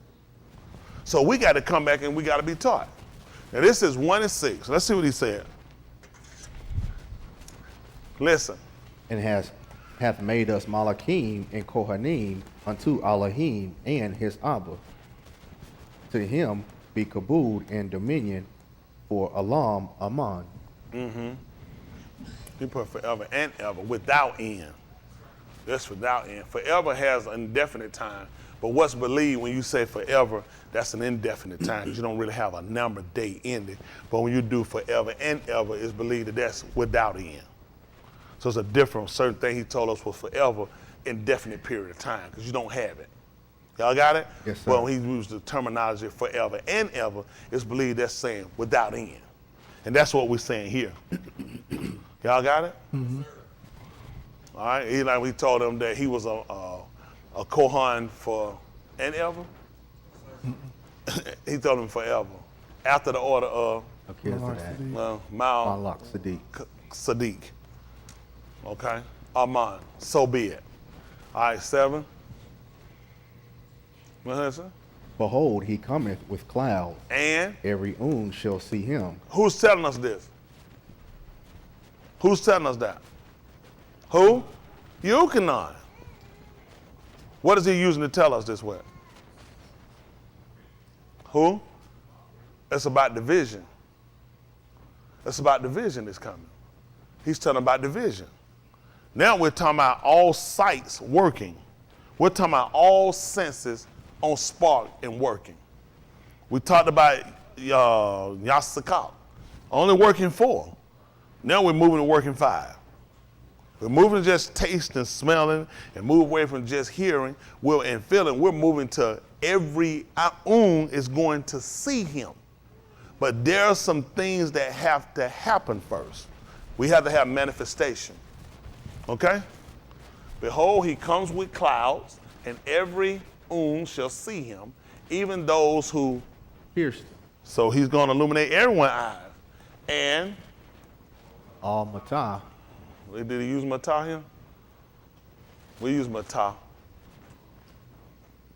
Mishpachah, they use families, which the tribes would refer to families too. Matah is one we use for tribes, but here he used Mishpachah because we're dealing with all of the different families, because everybody's set on a certain, ethnic titling or naming. Here they actually set up on the names of their Abbas. You know what I'm saying? Of the being that came from the Abbas. Just like Mitzrayim became a father, but he actually had a father. Y'all got it? So it makes sense that things were named after the Ben, just like with Yahushua, because we look at him coming from the Abba, okay? And all the Mishpachah of the Arat shall over who? So he'll say, so be it. It says, even so, Aman. So be it. Y'all see that? And they're going to mourn over him. How they going to mourn? Apart. The one said that is like one mourn for his only being. And that right? That's the only one you got and you lost him. He said that's how they going to mourn. So we have similarity. He used something that we constantly know. If you have a son, a being, one son, and you lose it, you mourn for him as that pretty much just wiped me out. I have no more existence. He said that's how you going to mourn. You're going to mourn over him like one that mourned for their only being. Okay? All right, let's see what happened. I am Aleph and Tut, That's what he put, and they told you that they were Alpha and Omega. Because that show you all of the discipline. Even though the Latins wrote during this time period, yet they came back and they put in their book to tell you about a Greek terminology. Moving you over to something Greek. Tell you that the Greek was beginning and trying to move you over to psychosis of it. All right? The Rashi, and the ending. and the one that end, what they use for ending? I'm missing the color. All right, sulfur. Which is gonna be probably this ooh is gonna be a ooh. I mean gonna be a instead of probably O, but you know it'll be a ooh, the U, but they put the O, okay. Sulfur. Sulfur for the end says Yahuwah, which is, and which was, and which is to come. hold on for a minute. I'm Aleph and the two, and the beginning, which is Barashit, should be did they put Barashit? Rashid? Rosh, okay. Rosh, beginning, head. So the Rosh will be like the Rosh. So gonna tell you that he's the head, the chief. And the Soph, which the end it says Yahuwah Elohim, the all of host of Sabut, and who is and who was and who is to come. So we go right back here. I exist, I always will exist. Because he's telling you who it is, who was, and who is to come. When they recorded in the book of Allah Shemut, he said that they claimed that he said, I am. Which of us will be a higher, which means I exist. I always will exist. So now we're coming into vision of seeing that I am him.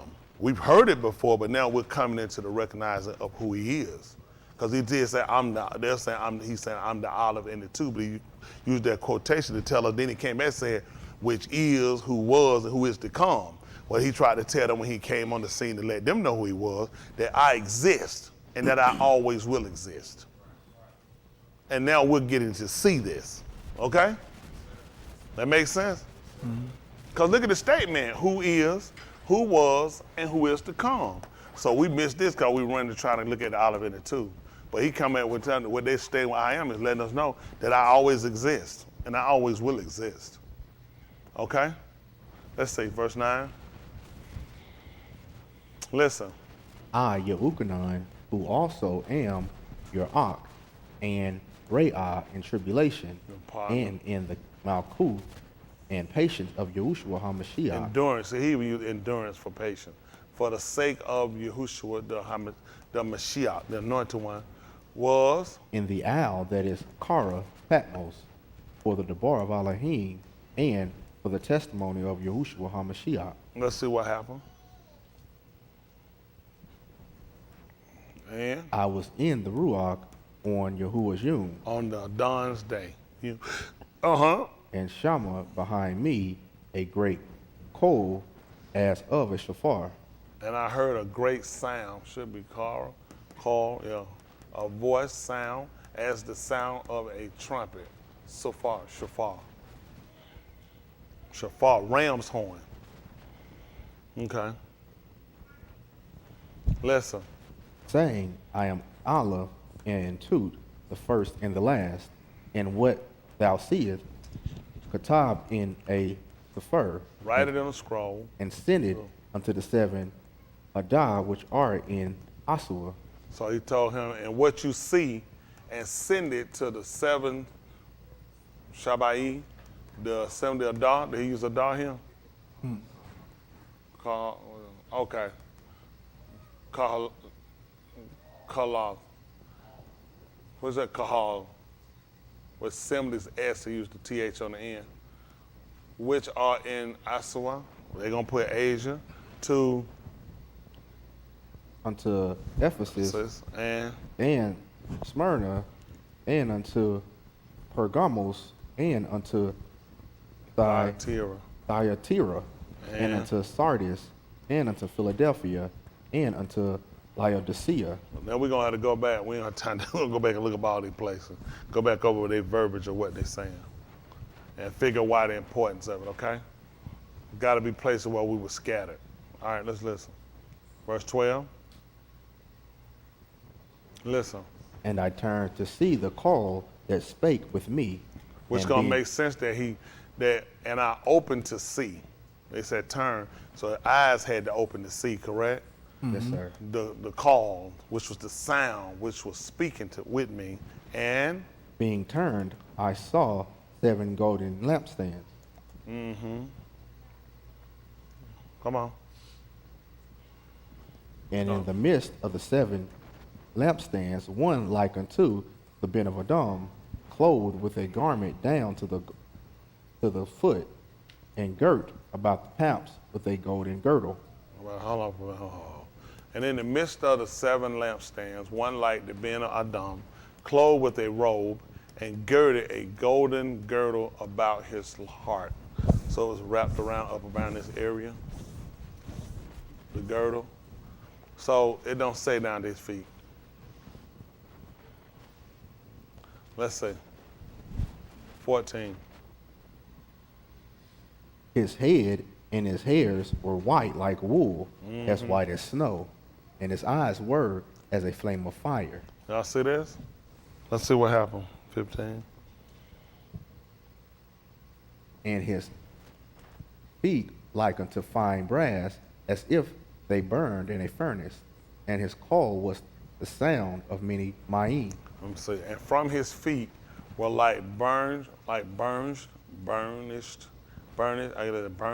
burnished brass, as if refined. And they look like they just throw it in here and just burn it up. He said like it was refined in a furnace. And his voice, which is his call, as the call of many Maims. Okay, 16. And he had in his right hand 7 kukabim, and out of his paw went a sharp 2-edged sword, and his countenance was as the Shamash shineth in his strength, his strength.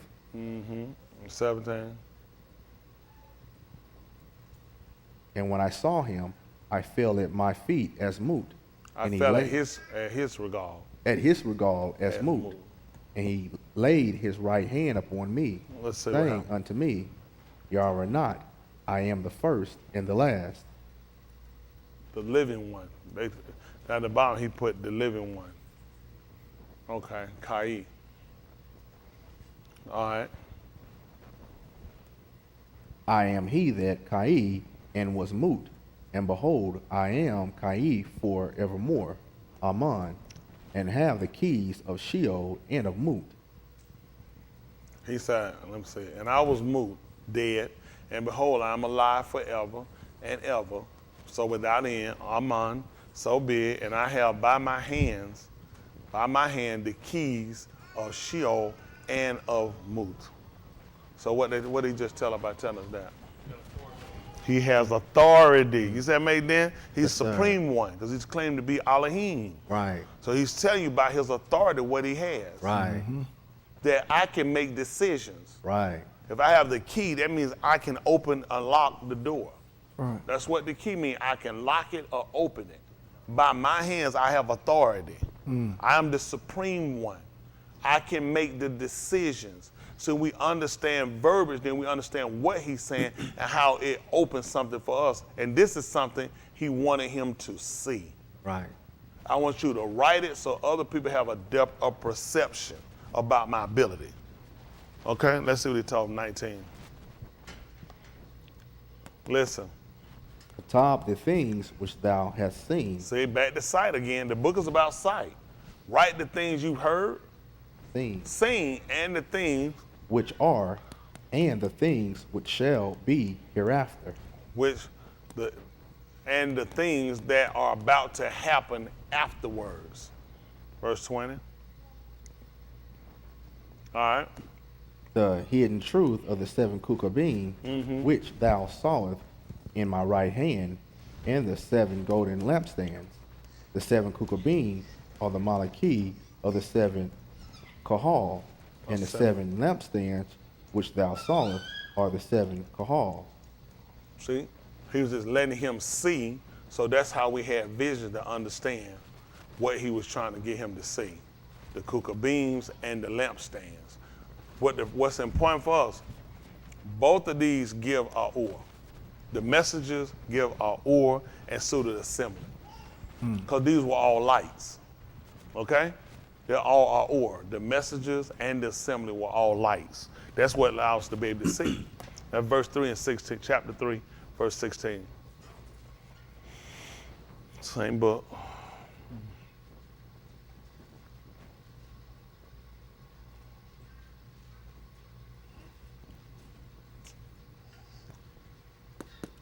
Listen.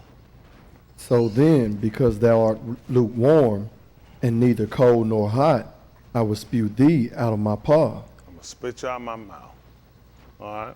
Because thou sayest, I am rich, and increase with goods, and have need of nothing, and knowest not that thou art wretched, and miserable, and poor, and blind, and naked. See what he told you were? You were blind. You couldn't see your condition. You know, Yahushua went up and sat on the top of a har and looked over, and what did he begin to do? He wept. Why? They didn't know the time. They didn't know the time of their visitation. They couldn't see it. They couldn't see it. And he tried to tell them, you're thinking that you're in a good position, and you don't actually realize your condition is really bad around you. So let's see what he wants us to do. Who else thought they were clothed and they were naked? Adam. Adam. Listen, I counsel thee to buy of me gold tried in the fire, refined by fire. that thou mayest be rich, and white raiment, that thou mayest be clothed, and that the shame of thy nakedness do not appear, Shall not be revealed. and Mashiach thine own with eye salve, that thou mayest see. That's what he wanted to do. He was trying to come and give you kazum, vision, because you lacked it. You thought your situation was okay, and you didn't realize it was actually worse than what you thought. We'll go to 13th chapter, verse 11. Kazum.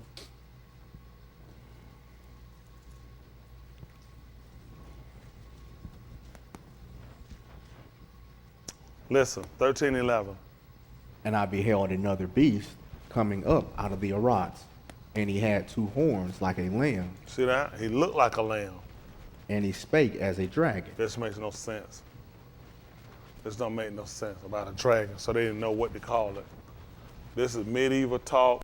This is something they brought up. They go with dungeons and other stuff they created, they made. What word they were trying to call? Let's look up what this Tanin is. Tanin. Because we don't want to go around just saying stuff and just be repeating stuff. Probably gonna come. Oh, can you find it and operate? Okay. Okay. A marine or land monster, sea serpent, or a jackal. And these are all of the things they'll render for this word. Tanin. Y'all see it? A marine, something coming out of the waters, or the land, or a land monster, a sea serpent, or a jackal. So they're putting all this in because they really didn't know what to call it. They don't have equivalent words for our writing. So what Right. they gave us, they gave you a medieval terminology, the dragon. So that left you with what was your vision? What's your understanding? Fire breathing, Yeah. triangles down the back, Right. caution flags, Right. jump with them little short little alligator arms. I can't close them out.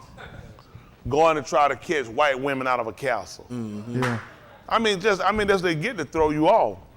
So he said it was coming out of the Arat, so he saw it coming out of the land. Y'all got it? Yes, sir. Again, none of this is our words. This is their stuff, and this is the closest thing they got that they can kind of name it. So James will run the dragon, sea monster, a lot of times for this word. All right, let's go back and look and see what he got. So we'll just go with Tanim. Tanim simply because we don't know what he's talking about. He did say he saw it. But listen, it had two horns, and it looked like a lamb. So would this be a dragon? Does a dragon favor a lamb? A goat does. So we saw a monster coming out of the rocks, and it was trying to emulate the look of the lamb. Right. A dragon, how many of y'all seen a dragon and thought that was a lamb? Man, like a sheep. No, it makes no sense. It's got two horns, and it's trying to imitate or emulate the lamb. Okay? All right, let's see. Listen. And he exercises all the power. The authority? Sir. He tries to make himself like Elohim. Yeah. He's giving himself off as Elohim, a decision maker of the first beast in Before his Paini for us, isn't it? Paini presence. Go ahead. And causes the Arats and them which dwell therein to Shakah, the Let me see, first hold on, that might be beast, that's Shakaf. The first beast, whose deadly wound was healed. that was to it. So this is what he's trying to do. He's trying to exercise and show this great authority. Let's see what happens. 13. And he doth great wonders, so that he maketh fire come down from Shamayim on the Arats in the sight of Anashim. See what he do? And he Sir. performed great sign arts so that he even makes fire come down out of the Shamaim to the Arats in the presence of the Benin of Adam. Where do we see this at? All Yahoo did it. All Yahoo did it first. All Yahoo did it first. When the Malak fell through a lattice, and he didn't think he would recover. For those that can't, you can look at the second chapter of the book of, they call it 1 Kings, first chapter. And you'll see when he fell through a lattice and he didn't think he wouldn't know when he's going to recover, and he sought to go and see Baal. Why would he go see Baal? That's what he believed in? Because he believed that Baal could exercise all of the works that Elohim could do. Why else would he go see him? He Malak because he believed that this man could actually emulate the same behaviors. This is important for you guys to recognize. Simply you go to the book of U'ala Shemut. If you will pay attention, when Mushah would perform something, they would try to come along and perform the same works. Because they know through those attributes that people would aman on Elohim. So if they could come and do the same attributes, then you would aman on them. So I don't know why these people thinking this stuff don't exist, like witchcraft don't exist. These are powers that are similar to what he does. Right. Blood sacrifices. Yeah. I'm sorry, because we have them. Right. That's stupid, that's crazy. I ain't gonna be a part of them no blood sacrifice, then you can't be saved. Right. Because all our sacrifice was typical with blood, Yeah. with dumb. Yes. So these people are not far off like people thinking they are. Right. The purpose is trying to conjure up other acts. So he's trying to show you that he will try to mimic. Listen, whose wound, the deadly wound, was healed. Right. This thing that's going to rise up out of the rocks is going to be able to heal people. Let me see Yahuwah say, I'm Yahuwah that heal all your diseases. So don't you think it makes sense before this thing to come up and heal people?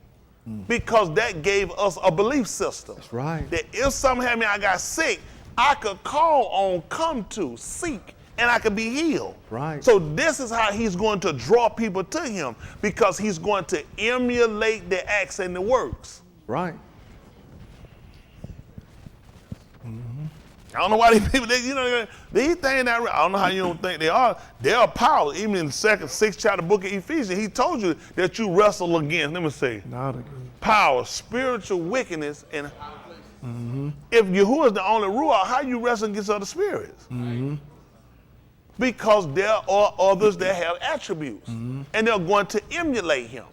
So now, all Yahoo told him, if I be the Abad of Elohim, then let fire come down from Shamayim and consume them. And they got consumed 2 times. On the 3rd time they came to his, listen, we believe, listen, don't do it to us. Please, I believe you. So what do you think, this is funny, because it is funny. What do you think these people are going to do when this man start performing acts and making fire come from Shamayim? Yeah. They're going to do the same thing they did with all Yahoo. Right. They're going to believe, and they're going to submit to him. Because they've been reading the book, they've been going crazy. The spirit. He's got to come and perform to try to look like. Right. What was the deal with Simon the sorcerer? What did he want? You want the power? To be able to do what? Do what they can do. What was his occupation before he saw people get the Ruach HaKodesh? He used sorcery. He wanted to obtain this second ability he didn't have.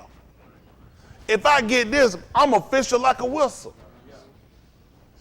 I can already work. He ain't for, I just need some type of power. I already work stuff. That's right. I just can't do that. Yep. Now, if you give me that, then I'll be official. Yep. You know what our problem? We thinking there ain't no other authority. It is because he gave them to him. Yeah. That's right. He gave Satan authority to go and do what he did to EU. That's right. So you got to understand, that's why we go back and establish a foundation before we read, because it's important to understand what you're reading. He said, when you write what you saw. Tell them what's going to happen.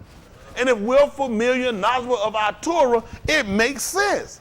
Why he going to make fire come down from Shammai? Even the apostle, when Yahushua went through, they wouldn't receive him. You know what they wanted? If we can get a dragon. They said, would you that we command fire to come from Shammai and consume these people? Yep. He said, don't. He said, don't know your authority. Yeah. You're overstepping your authority. Don't do that. I ain't giving you that permission to do that. Why did they want to consume the folk with fire and make it comfortable? Why they said, give us some matches, a butane lighter. No, sir. Give me one of them hemp pipes. No, sir. They know the signs were supposed to be where? In the Shamma'im and on the Arise. Yeah. What we got to do to make unashamed the Aman has to come from here or here. I have nothing about Jupiter, nothing about Mars. He put it where it's visible for me to see. How am I going to see what's going on Mars and Jupiter? So it have nothing to do with my belief system. Everything I'm going to believe is going to be in my perception. Well, my senses can't work on Mars. I can't do any of the things I'm supposed to do on Mars and Jupiter. It's here where he established it. So that's why they needed to come from Shammai, so it would be an ox to them. When they was in there all sitting, and they was with one accord in one place, suddenly there came a call from Jupiter, from Athens, from. Why need to come from Shammai? This is part of this is part of the belief system. I said ox in the Shammai, and I put it on the Arise. He's going to work you that way. So don't you think what you know? No, shh, shh.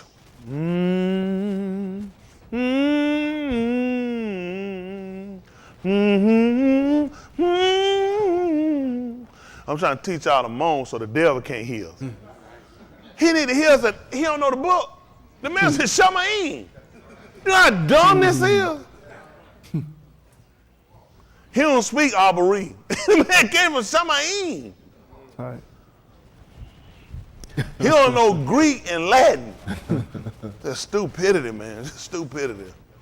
But notice that he performed great acts so that he even makes fire come down out of the Shammaims to the Arise in the Piney of the Benin of Elohim, because that's how you're going to deceive. That's a biblical sign.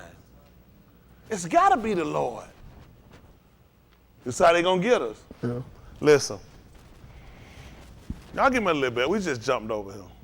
Listen, I don't have no script. Hold on, listen.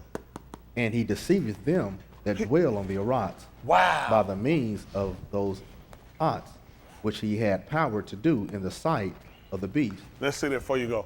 And he deceived those who dwell on the Arats because of the ox, which it was him to do in the piney of the beast, by saying to those who dwell on the Arats to make an to the beast, who was struck the wound of the sword and has come to life. They're trying to imitate Yahushua. Yep. Right. Why y'all think they got that little statue, that little figurine of Jesus? One of the more popular buys, Right. with the wound stuck in it. That's right. The pickle on the stick. Yes, sir. 'Cause amazingly, the 4th chapter of the book of Allah Hadamri clearly told you not to do to it. make the image, That's right. because you didn't see that image. That's He said, right. I never showed you that image. Don't make it. unless you corrupt yourself. That's right. Mr. Yahuwah told it was coming to pass, and it's come to pass. That's right. That Yes, you sir. were taught, you were told in the 4th chapter, of nothing in their rights. Yes, sir. Don't make it, but they made it because you thought this was of your Elohim. He told you stuff gonna be a snare. That's right. That you were gonna go off and you were gonna start worshiping these things. That's right. And then they fall down to the cross. Yes, sir. That's I right. pray and I get my cross and I put my cross on my forehead. I lay down on my cross. He told you he's gonna do it, and that's what they done. That's and you right. looking at the wound over there, showing that stuff, making a fool out of you. That's right. I'm telling you now. Oh, all right, come on. And it's bad, man. But you know what? It took him to come and anoint our seat. What he told? He said, I got to anoint your eyes so you can see it. Yes, sir. Yes, right. You can knock it right all he want. He said, if you don't see it, you'll still be confused. That's right. Right. That's Listen, right. I ain't reading that ain't been read. I ain't saying that hadn't been said. They just gave us delusion. First part of work of sign, we run off to them running and start trusting in them. Listen. And he had power to give Kai unto the image of the beast, that the image of the beast should both speak and cause that as many as would not should carve the image of the beast should be killed. So this thing here is going to work as a supreme one too. Yep. And have authority. That if you don't fall to worship the beast, that you're going to be killed. This ain't the first time we saw this, is it? Daniel. We saw this in the book. Daniel told us about it, didn't it? Guess what Yahushua told us? He told you how you going to recognize. He said when the days of Daniel come up. That's right. He said the days of Daniel are going to be your sign. Yes, Yep. sir. That these people were coming and moving. They're going to kill you if you don't fall down to worship Yes, their image. sir. But he already showed us this when we was in Babylon.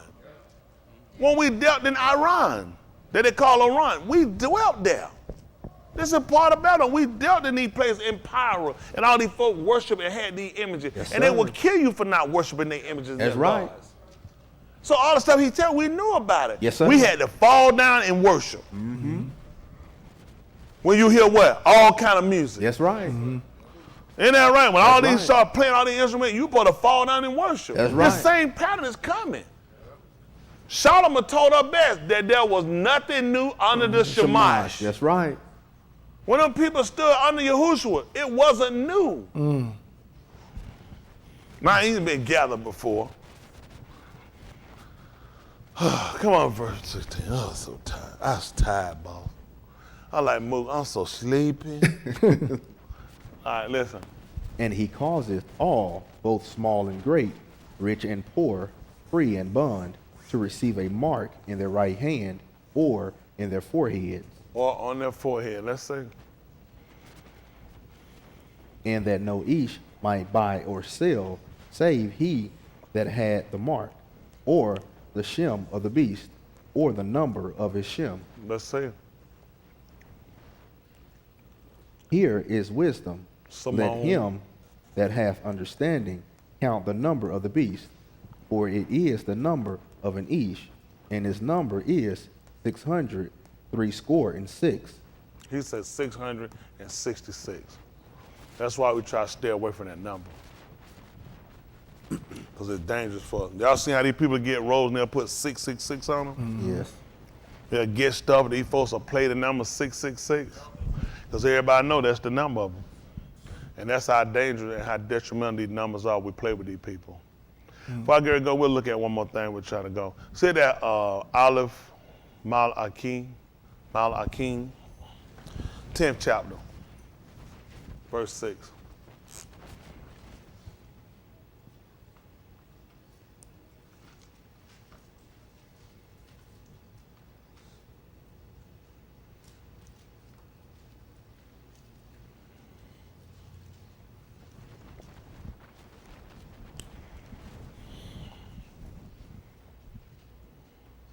Listen.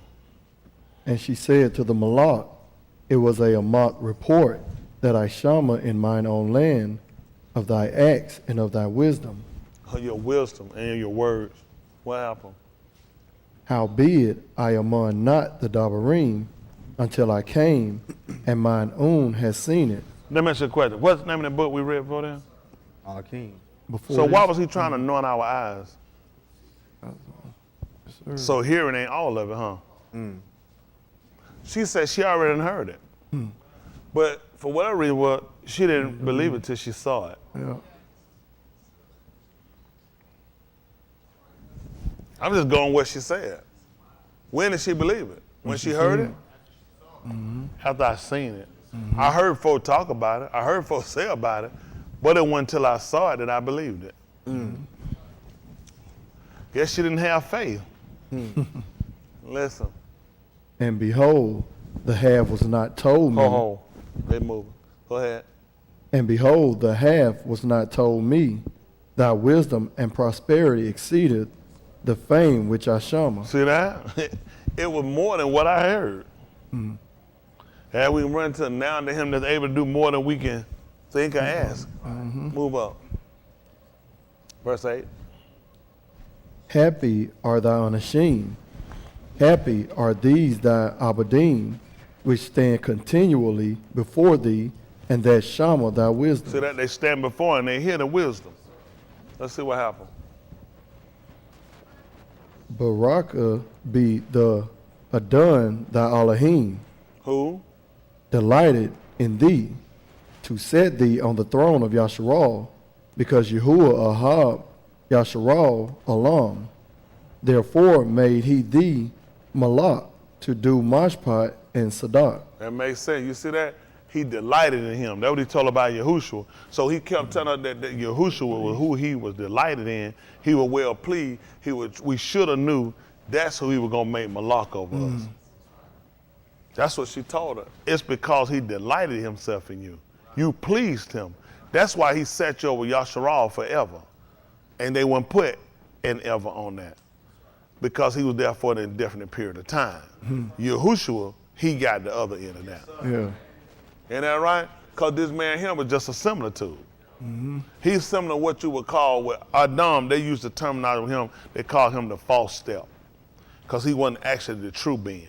But we understood the premise of Yahushua by him, one that was begotten by the Father. Y'all got it? We understood that Elohim made him. Y'all got it? So, I'm telling you, we know Elohim made him. Just like with Adam, not only begot him, he made him, and he put a part of himself in him and gave him rule and authority. That's how we understood Yahushua authority. Then we came along to learn about the being of Daud, and he told us that he was going to set a bunk that was never going to fail an ish from the Beth of Daud to set upon his throne. right. We were waiting on Yahushua. Yeah. All right? So he set that man for the justice, for the judgment, and for Sadiq for us. That was the purpose of him. That's why he made sense to call him Mal Sadiq. He was the Malak of righteousness. What Shalom was doing for a short period of time, this is what Yahushua was going to do forever and ever. Alam. All right, come on, let's finish. Don't worry about it. He going to give me a people, they're going to come in, they're going to sit, they're going to be ready to hear. Listen what she did. And she gave the Malak 120 talents of gold, And of spices very great store, and precious abund. There came no more such abundance of spices as these which the Malkah of Sheba gave to Malak Shalomah. see that? So that's what happened. See what she gave him? Let's look. You see how he got his riches? He went out and took it himself. Hey, I tell you, they're going to bring it to him. When he told her about these folks going to come and bring it into his Malkut, it's not hard for us to understand. How did he get it? How did he get the abundance of stuff? Because they brought it to him. That's tribute. Because of their position. Because your wisdom. Because who are delighting you. Take this. This is for you. That's not hard for us. She told you why.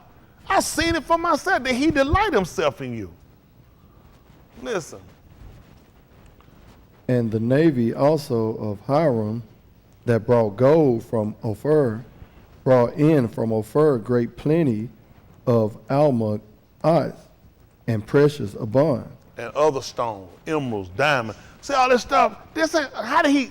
So Solomon went out and got this stuff himself. He went to Macy Fine Jewelry. These just two, look at these people bring him abundance of this stuff. So all these people brought it into his Malkut. All right, listen. And the Malak made of the Almonites pillars for the bed of Yahuwah. So we'll say Amunah. What were he making them support for? To hold it up. See what he did with them? That's us. He used them to help hold it up. That's Amunah, support. Listen. And for the Malach bed, harps also, and psalteries for singers. There came no such Almonites, nor were seen unto this Yom. See that? They never seen that many come in there. Now you look at that man had singers and harp. Did the same thing they did in the 5th chapter of the book of Kazum for Yahushua. When they came before Yahuwah. They all had golden harps. And they all fell down to worship. But they saw this happen with Shalom. They told you, had never happened again since then. All right, listen. And Malach Shalomah gave unto the Malkah of Sheba What he gave her? all her desire. Come on, girl, you know what you want. You've been hanging around here too long. You paid for it. You paid for it, though. When you go back and tell your friend, tell me one for free. But let me tell y'all about this right here. This particular, they used to tell you that he got her pregnated. They had a son. And then that son descended, they had children. And that's how these people come on to believe that Hel Selassie is the Ben of Daoud. Most of y'all didn't know how that came to play, did you? Because they take this. They used to say that he laid with her. And because he laid with her, she conceived a son, a Ben. And that Ben later generated to Hel Selassie, who was the emperor of Ethiopia. This is what they used to tell his story. When they told us about later on in the book of Tahalim, it started to tell us about naming certain regions, and they told you Ethiopia was one of them. It told you that this man was there. But that's dealing with Cush. They're trying to use a name of just the one area. We're just looking at a whole regional area. Yahushua was there. So that's why they'll go and they believe that Hel Selassie was the son of Daoud. Now he convinced a lot of folks of this stuff. And when them white folk came to see him, they had to bow down before him too. That man walked around with Ari done nothing taller than he was. I'm talking about full grown. I ain't talking about no babies. He was a small man stature, but he ruled, and them Ari stayed right. But y'all ever see the picture of him? Y'all shot the picture with them Ari, how big they were. He kept them right there with him. He convinced himself. Listen, he was one of authority. I don't believe none of that stuff I hear Selassie now. Go ahead. Whatsoever she asked, That's what she asked. You asked for it. Come on. beside that which Shalomah gave her of his royal bounty.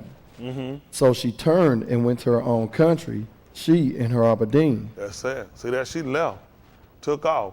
Now she was believed to be from maybe Tanzania,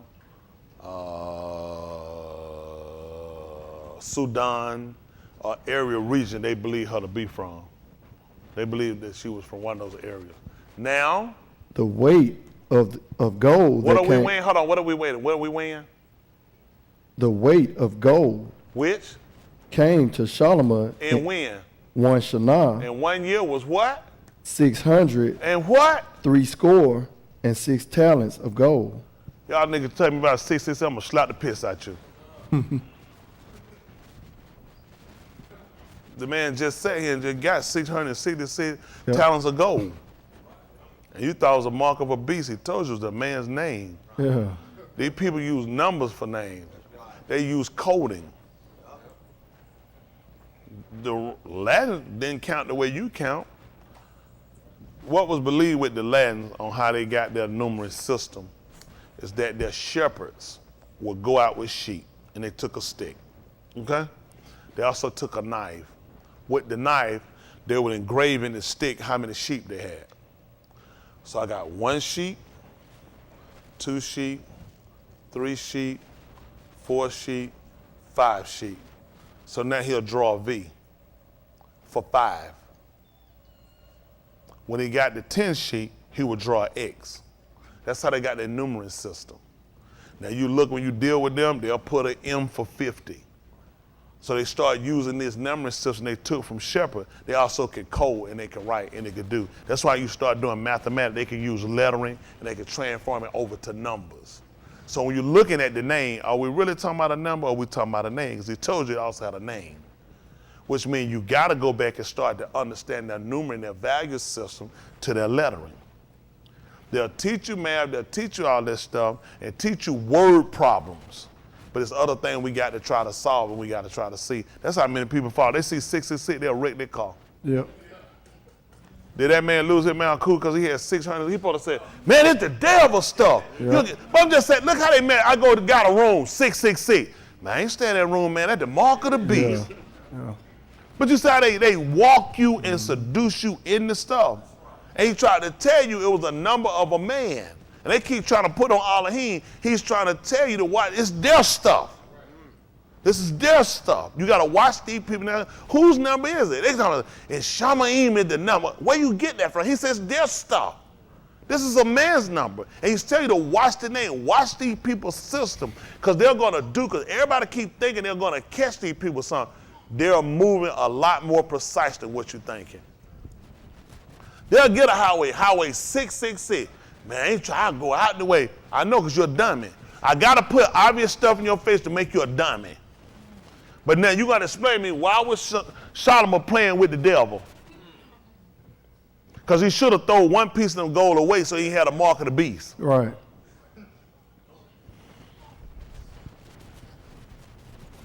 They got to do something to make you stupid. They got to get you something. Because these people think they're going to catch them. These people are smarter than what you're thinking. They know your book. They took your book and rewrote it and gave it back to you. I can't let you catch me like that. So I just had to show you something so you be smart. It was good though, y'all was agreeing at that 666 too. It was beautiful too.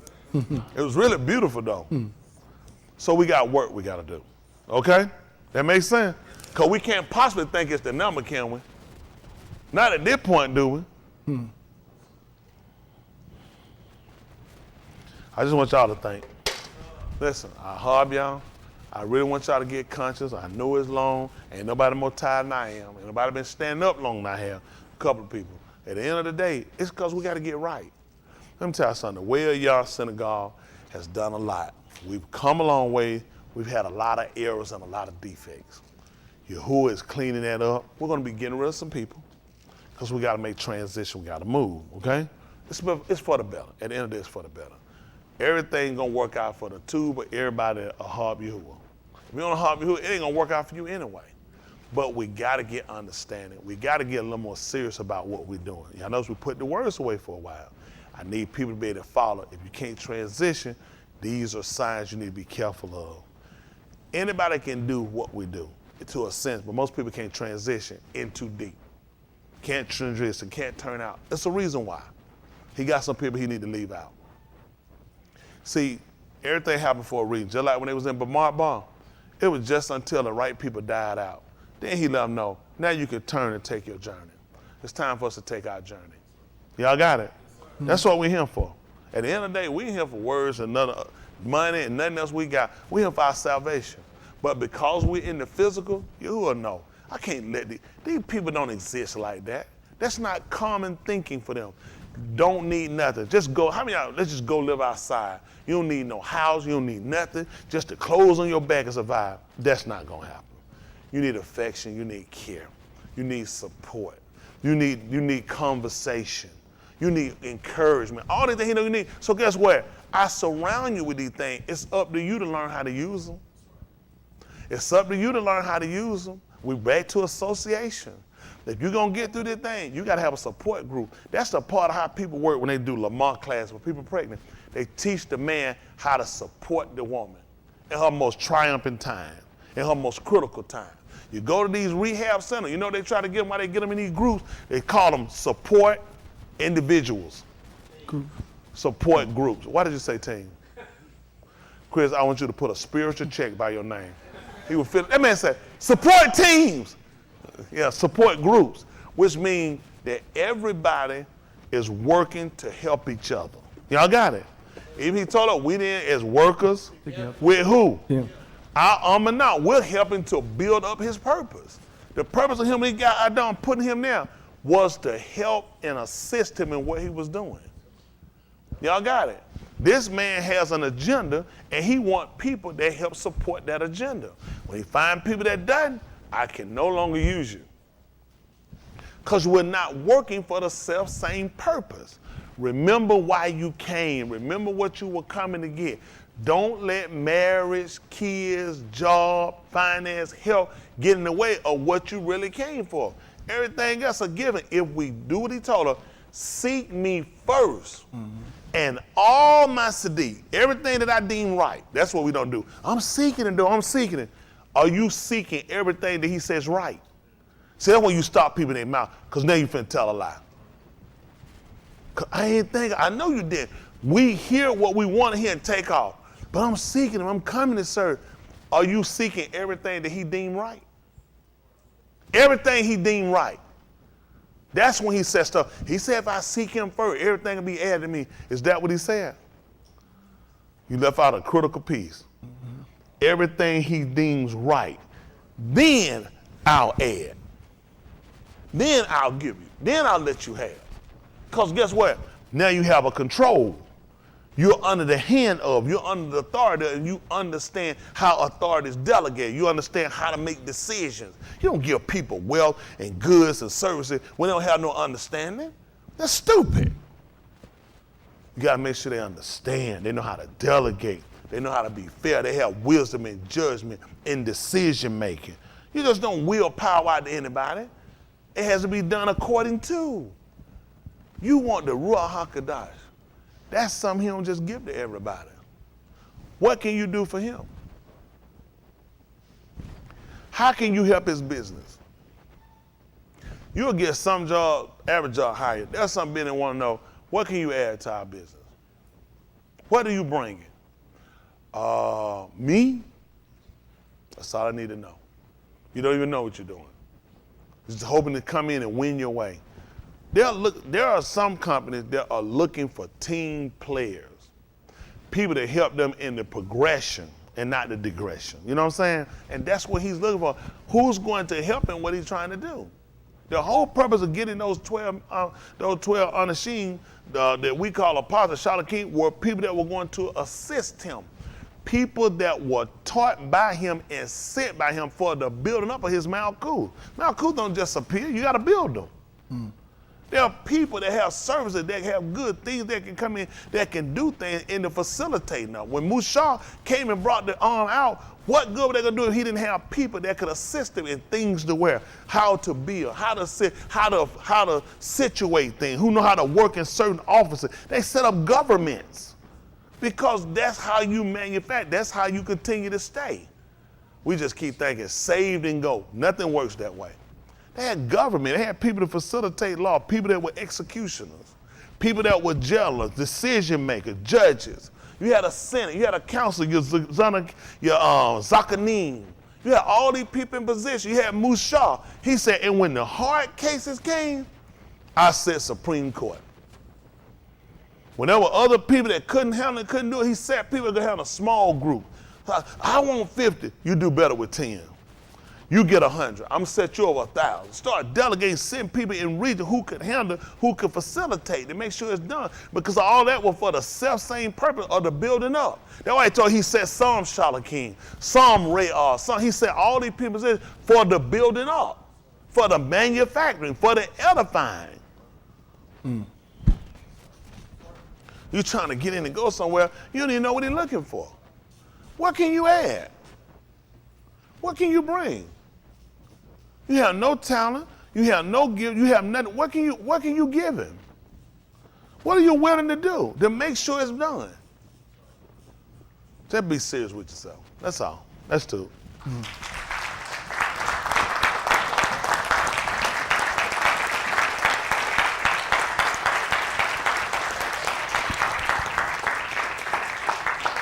That's our goal.